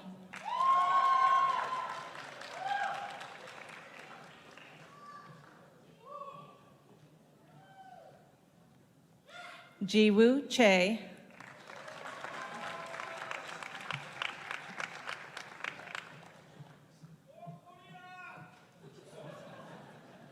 Hil Tong Aun.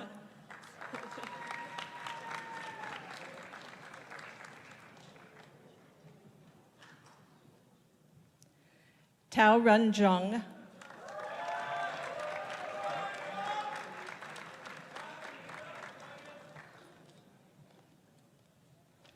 Brian Yao.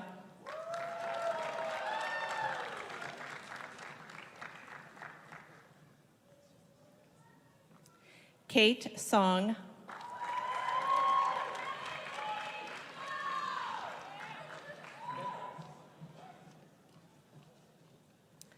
Isaiah Apfel.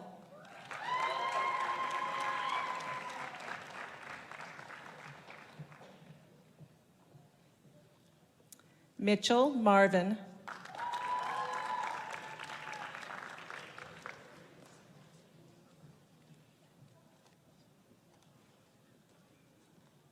Andrew Callaghan.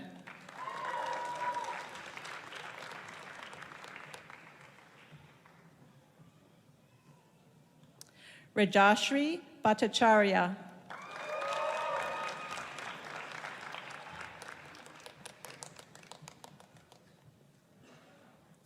Charlie Huang.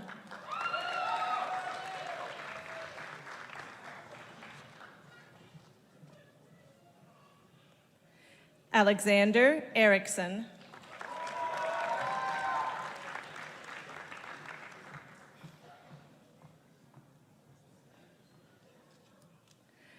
Maya Gianchandani.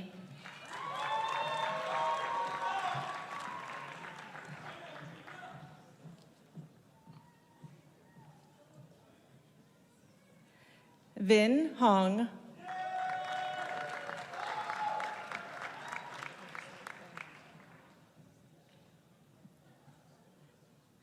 David Kamaya.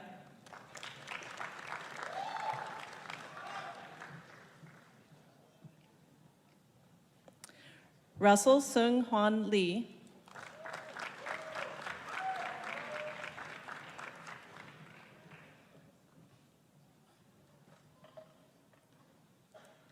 Ivan Gabriel Antencio.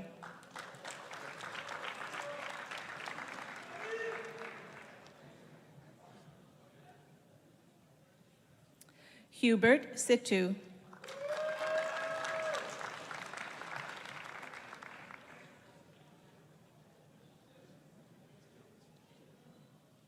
Mark Cunningham.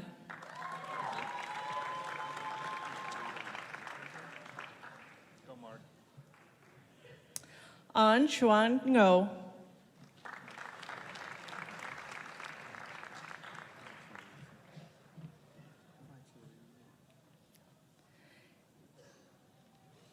Hyun Park.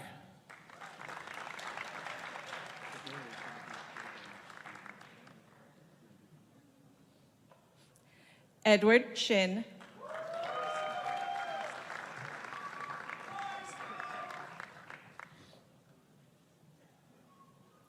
Jeffrey Nakar.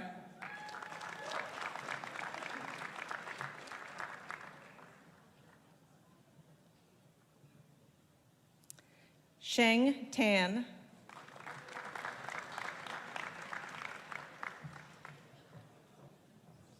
Emily Sun.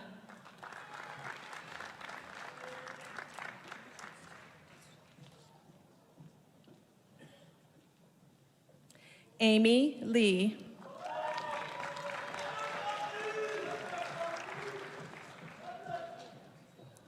Vincent Stevenson.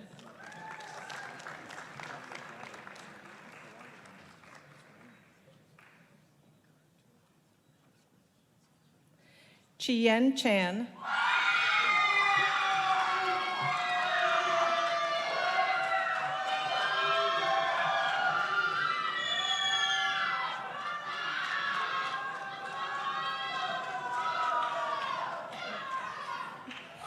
Yuen Huang.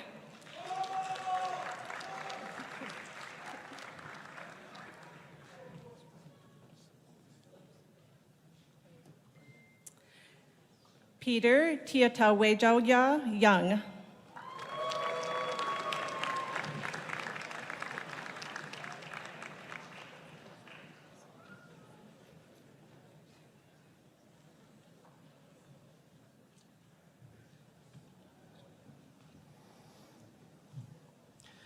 By virtue of the authority vested in me by the President and the Chancellor, I grant you the degree of Bachelor of Science in Chemical Engineering.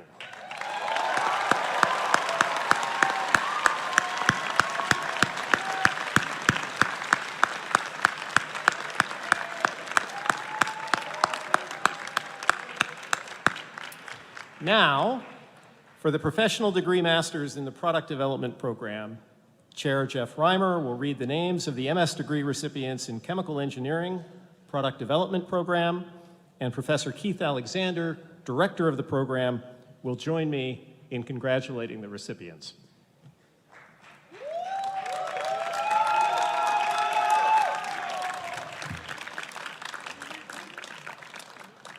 Would the candidates please rise and come on over?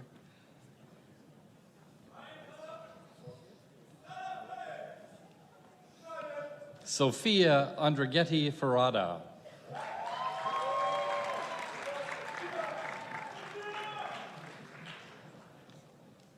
Esteban Armijo.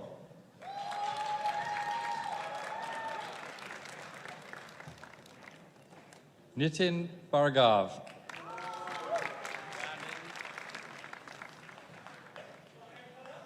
Stephen Bolton.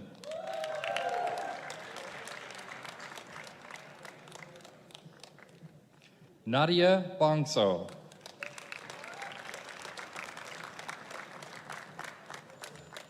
Zachary Campbell.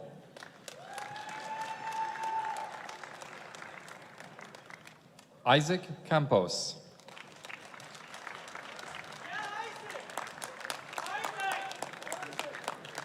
Kendrick Cheney.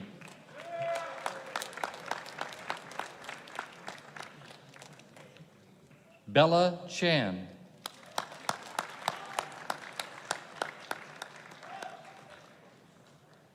Guanchen Chen.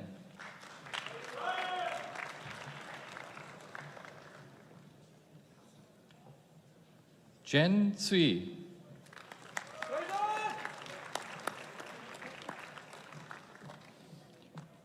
Winnet Kirit Tetia.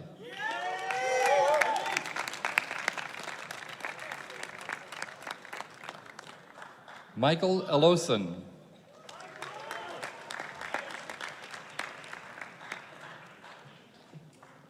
Chao-Si Gao.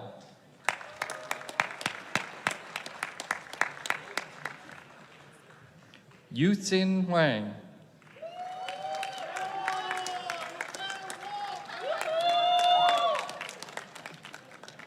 Srinidhi Iyengar.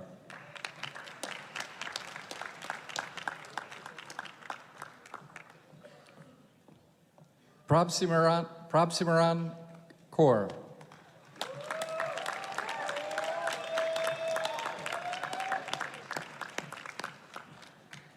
Qian Lu.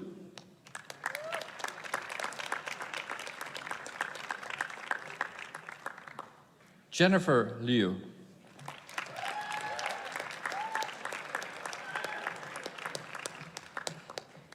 Hanlu Liu.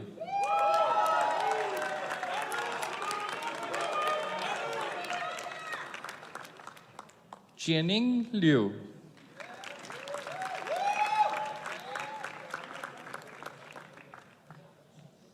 Yasser Marafi.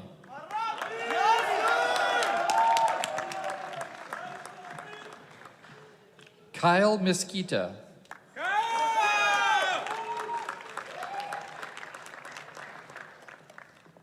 Anushka Munamgi.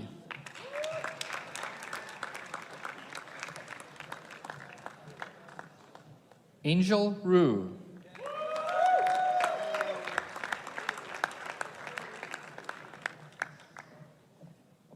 Raja Salvukumar.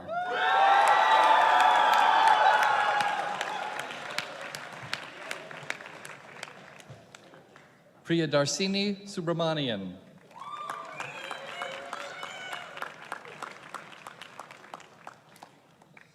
Gan Wang.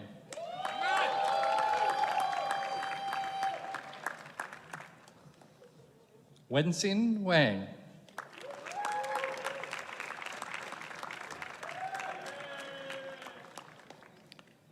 Sarah Wong.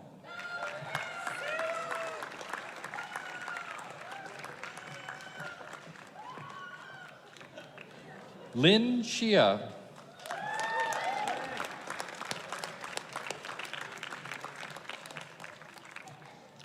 Jawa Yang.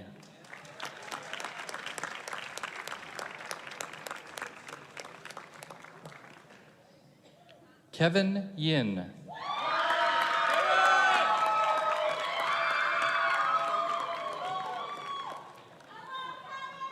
Siwen Zhang.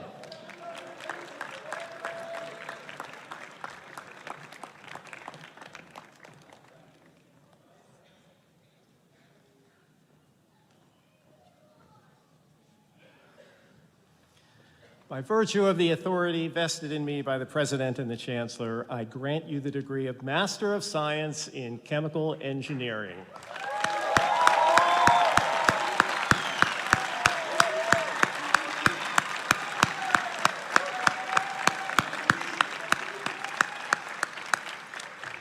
I now call upon Chair David Wimmer, who will read the names and thesis titles of the PhD degree recipients in chemistry. Each student will be hooded by their faculty research advisor, or in their absence, Dean Arnold or a colleague.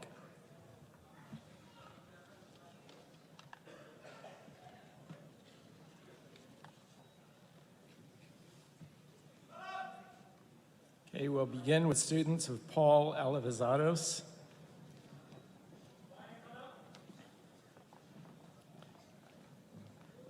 Ho Duk Cho. The use of liquid phase transmission electron microscopy for quantifying interactions between colloidal nanoparticles and visualizing their self-assembled structures.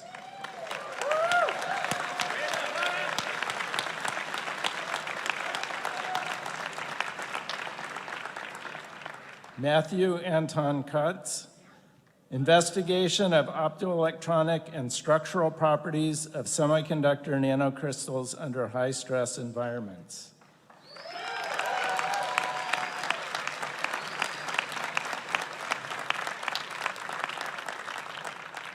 Erin Arlene O'Brien, driving forces and effects of ligand exchange in nanocrystalline systems.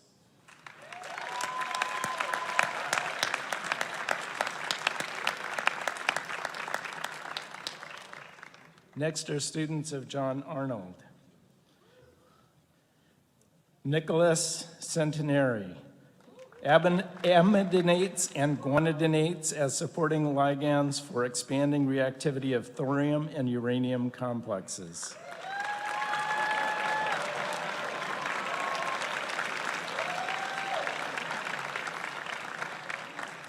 Jessica Ann Ziegler, N-heterocyclic and N-donor ligands for the study of early transition metal reactivity.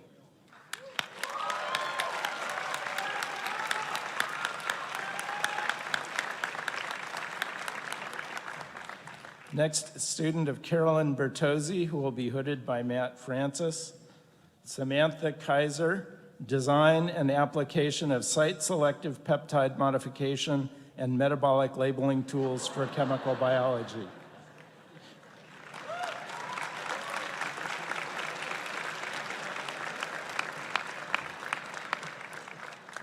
A student of Carlos Bustamante. Lisa Alexander, equilibrium and non-equilibrium measurements of co-translational protein folding.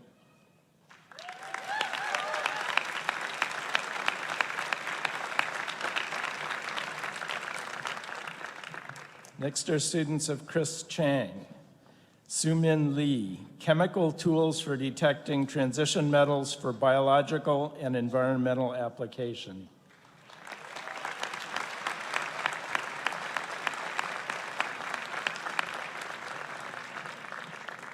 Ziming Wang, development of new imaging agents for the study of cellular potassium dynamics.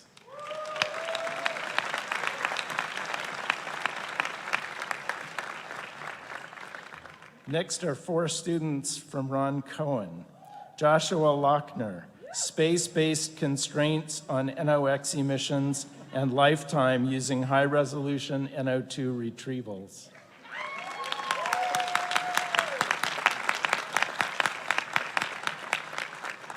Paul Romer, chemical removal of nitrogen oxides from the atmosphere, effects of temperature and impacts on air quality.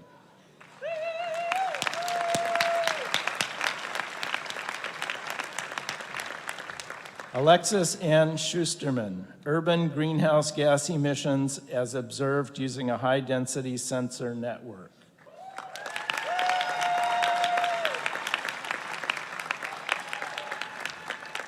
And Tamara Lynn Sparks, measurement techniques for atmospheric nitrogen oxides and observational constraints on alkyl nitrate chemistry.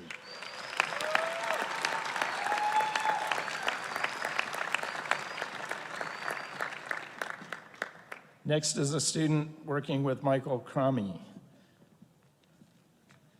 Chen Chen, synthesis and local electronic structure characterization of low-dimensional nanomaterials made from molecular precursors.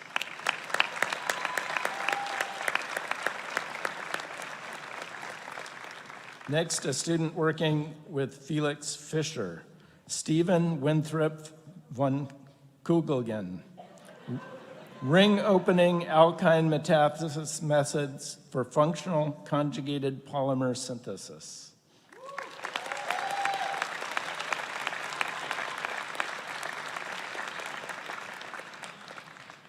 Next is a student working with Graham Fleming, Alexandra Fisher, developing new spectroscopic techniques to study carotenoid-dependent non-photochemical quenching in plants and algae.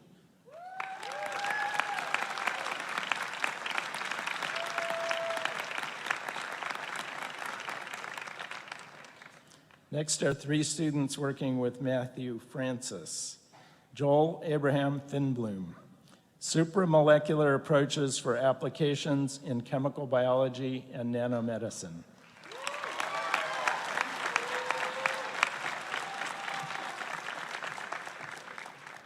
Rapipat Sangsuan, using bioconjugations for protein detections and intracellular deliveries.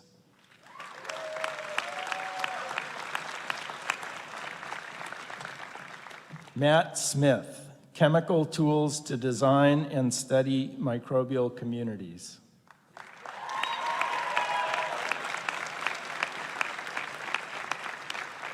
Next, a student working with Ming Hammond, Yichi Su, development of protein scaffolds for drug delivery and imaging applications.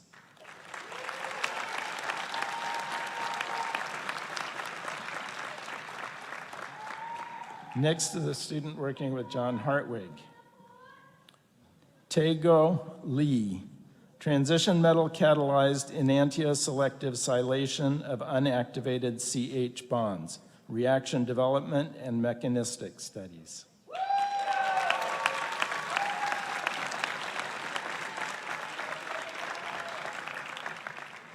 Next, a student working with Brett Helms, Stephen Meckler, design principles governing architecture transport relationships in microporous materials.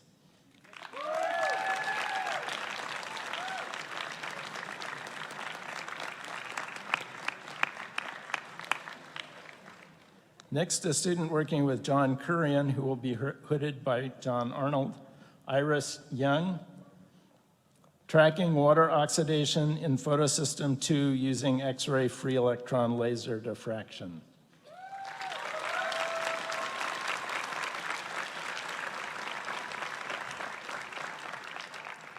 Next are two students of Steve Leone, Natalie Ann Gibson, photoluminescence, blinking, stimulated emission, and charge carrier dynamics in single semiconductor nanostructures.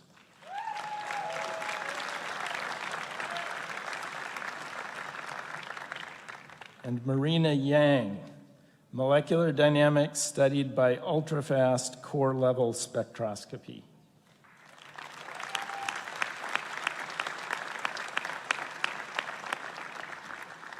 Next, a student of Jeff Long's, who will be hooded by John Arnold. Lucy Derigo, metal radical magnetic exchange, from single molecule magnets to coordination solids.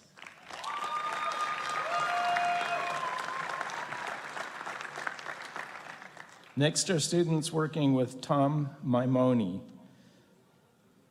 Matthew Kondakis, oxidative synthesis of the Elysium sesquiterpenes and studies towards synthesis of quasinoids.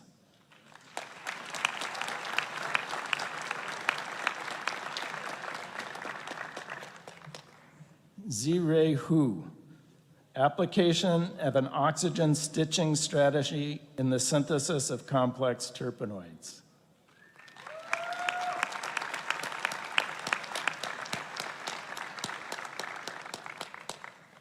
And Kevin Hung, total synthesis of suno-anistatin and medusin-type Elysium sesquiterpenoids by a CH activation approach.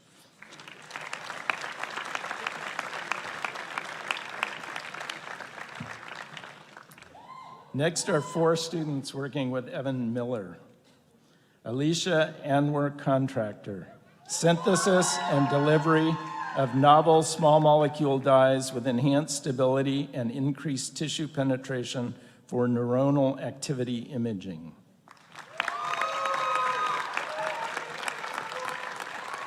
Parker Deal, synthesis and development of rhodamine-based voltage sensor reporters.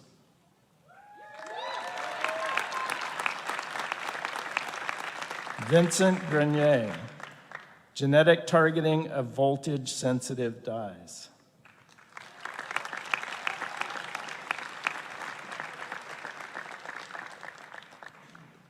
Rishi Kulkarni, development and application of voltage-sensitive dyes.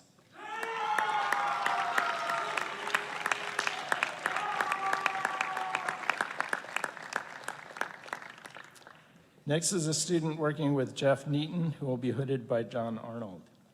Florian Brown Altvater, vibrations and their effect on electronic structure and transport in molecular systems.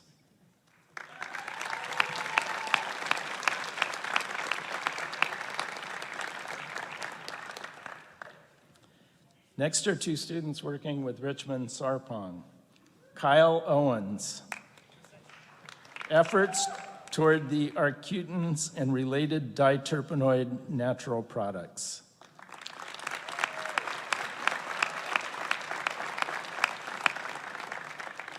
And Rebecca Elizabeth Johnson, the total synthesis of cycloprodigiosin and synthetic efforts toward the pentacyclic ambiguine class of natural products.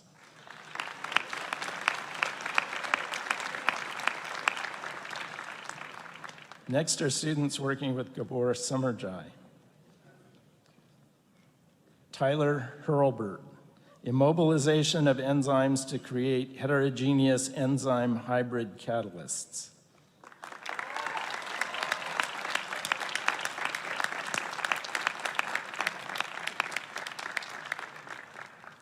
And Wenqi Liu, catalytic conversion of carbon monoxide and methane over metal and metal oxide catalysts synthesis, in situ X-ray spectroscopy study, and catalytic performance.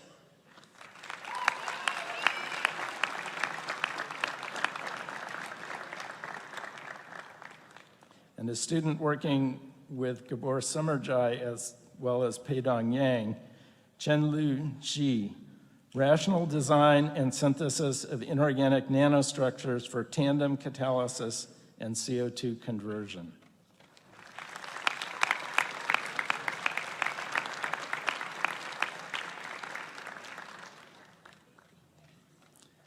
Next are students from Don Tilley.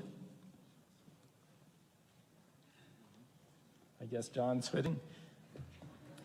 Irene Kai, low coordinate silyl aryl amido complexes of early first row transition metals.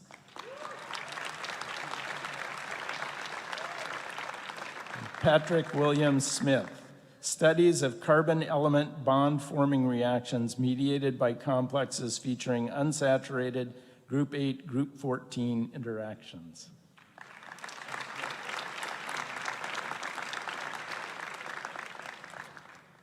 Next, a student working jointly with Dean Tost and Ken Raymond, Cynthia Hong, expanding the structural scope of supramolecular assemblies and their applications as mechanistic probes.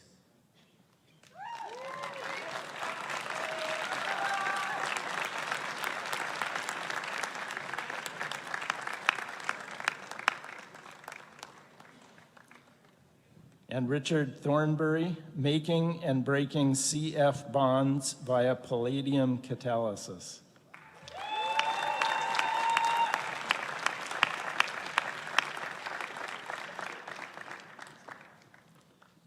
Next, a student of Evan Williams.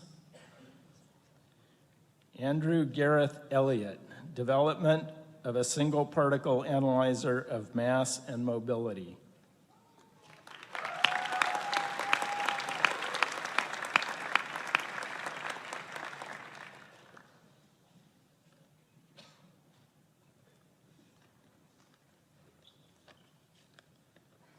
Two students working with Ke Zhu, Megan Hauser, the science and art of super resolution microscopy.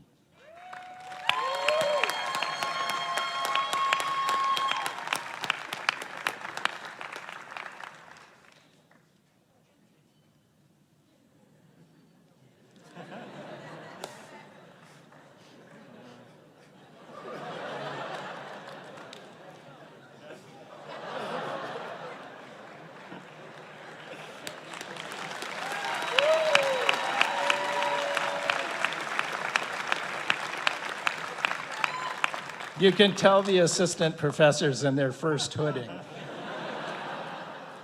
Michal Wojcik, new optical methods for characterization of materials and biology.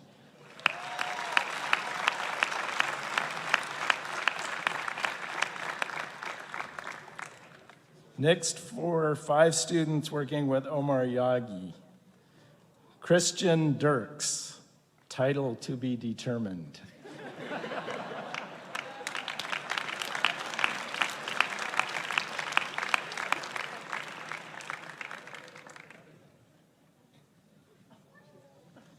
Eugene Kapustin, structure of guests in moth and cough and their applications.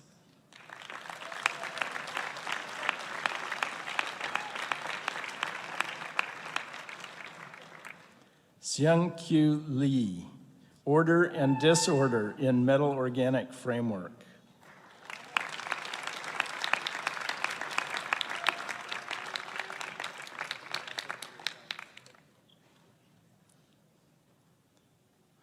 Yuzhong Liu, woven crystalline covalent organic frameworks.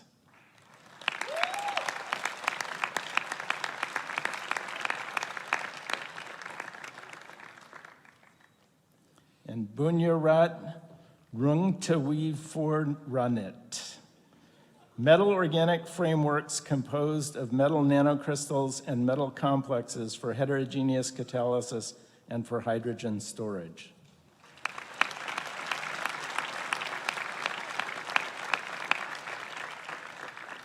And last, Caitlin Stevens, who's been finishing her studies with me, molecular simulation techniques for studying nanoporous materials.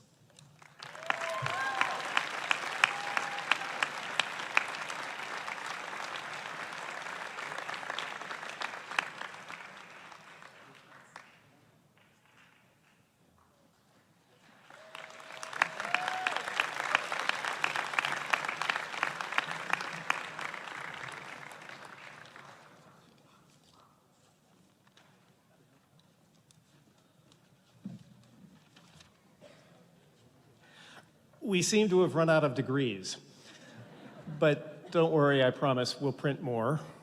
And I still have that same authority.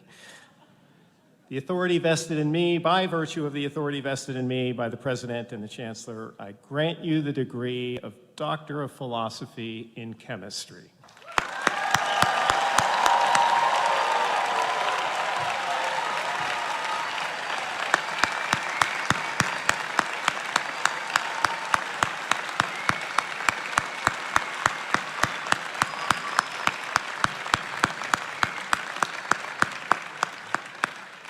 Chair Reimer will now read the names and thesis titles of the PhD degree recipients in chemical engineering. Thesis professors will be called to hood their students.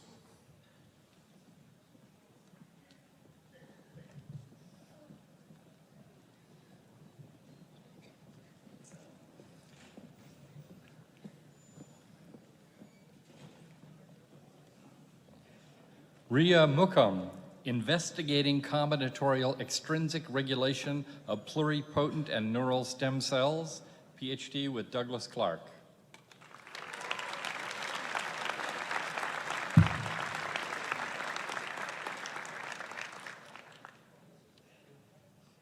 Danielle Pesco, PhD with Natash Balsara, complete electrochemical characterization of ion transport in polymer electrolytes, and I'll be hooding.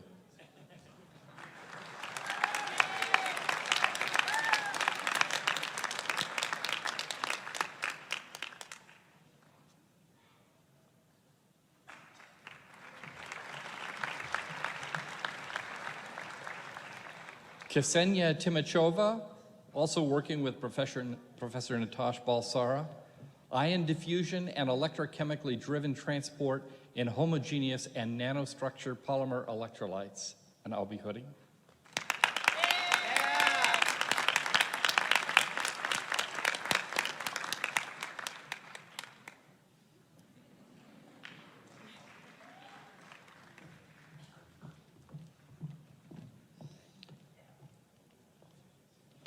Nehyun Cho, working with Lydia Sohn, Professor Lydia Sohn, working toward a dynamic stiffening hydrogel platform using plant proteins as a light-inducible cross-linker. I'll be hooding.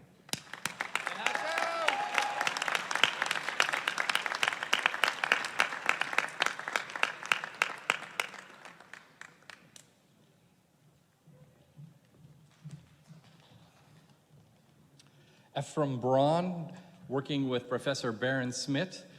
His PhD is entitled Molecular Simulation Techniques for Studying Nanoporous Materials, and I'll be hooding.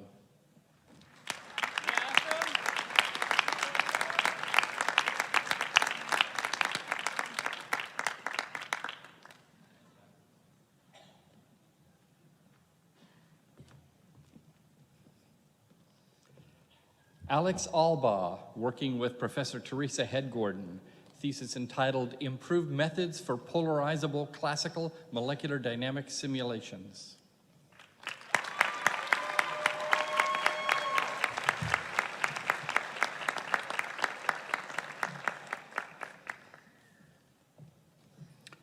Colin Michael Burke, working with Professor Brian McCloskey, electrolyte engineering to improve capacity and rechargeability in the lithium-oxygen battery.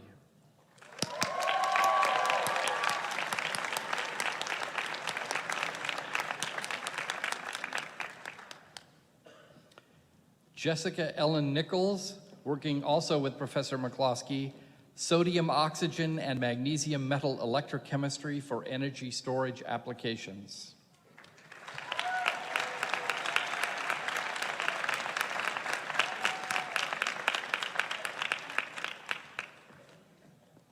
Maron Tesfaye, working with Professors McCloskey and Weber, understanding underlying factors impacting ionomer thin film gas transport in polymer electrolyte fuel cells.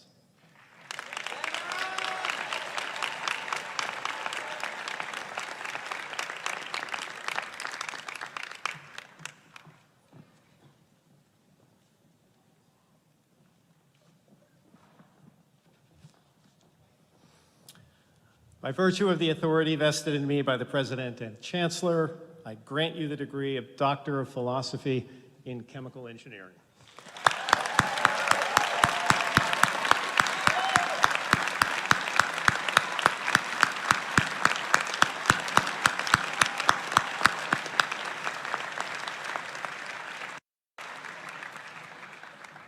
So I'd like to close this ceremony with just a few brief remarks about the wonderful occasion.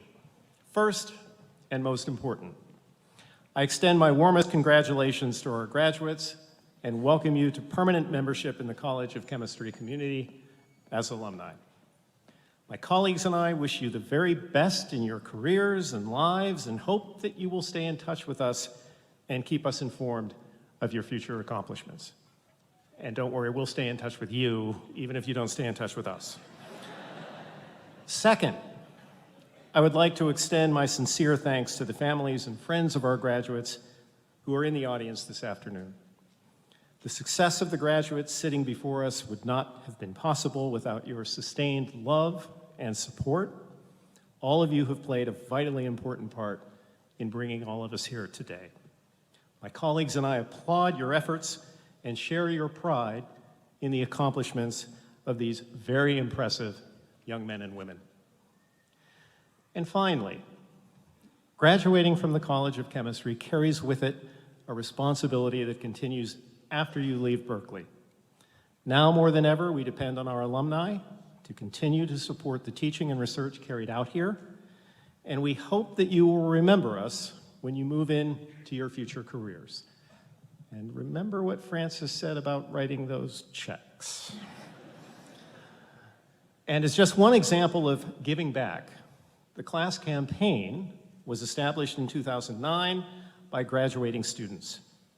Each year since then, our students have continued to raise funds for projects of their choice. This year, those funds will be used to enhance the Upper Chemistry Plaza. I would like to thank the student leaders who played a major role in raising these funds. I'd also like to thank all of you who contributed to this year's campaign, and I hope you will consider giving to the college in future years. And this brings us to the end of the ceremony. The procession of faculty and graduates will first leave in the same order in which we entered the auditorium. After our graduates have marched out, I invite all of you to join us for a reception out in the plaza. So I will leave you with this. Former College of Chemistry Dean Glenn Seaborg, who also happened to be our second chancellor, a Nobel laureate, and advisor to 10 US presidents, once noted that many people believe that, quote, science should move us toward a utopian, problemless, riskless society. This is a false notion. We live and always will live in a dynamic situation amid problems whose solutions will breed other problems. There always will be dangers, risks, and increasing responsibilities that will drive us towards a new level of excellence in all we do or try to achieve, end quote. Well, it is now your time, College of Chemistry graduates, to drive to a new level of excellence in all you strive to achieve. Congratulations and best of luck to you all. Fiat Lux, and as always, go Bears.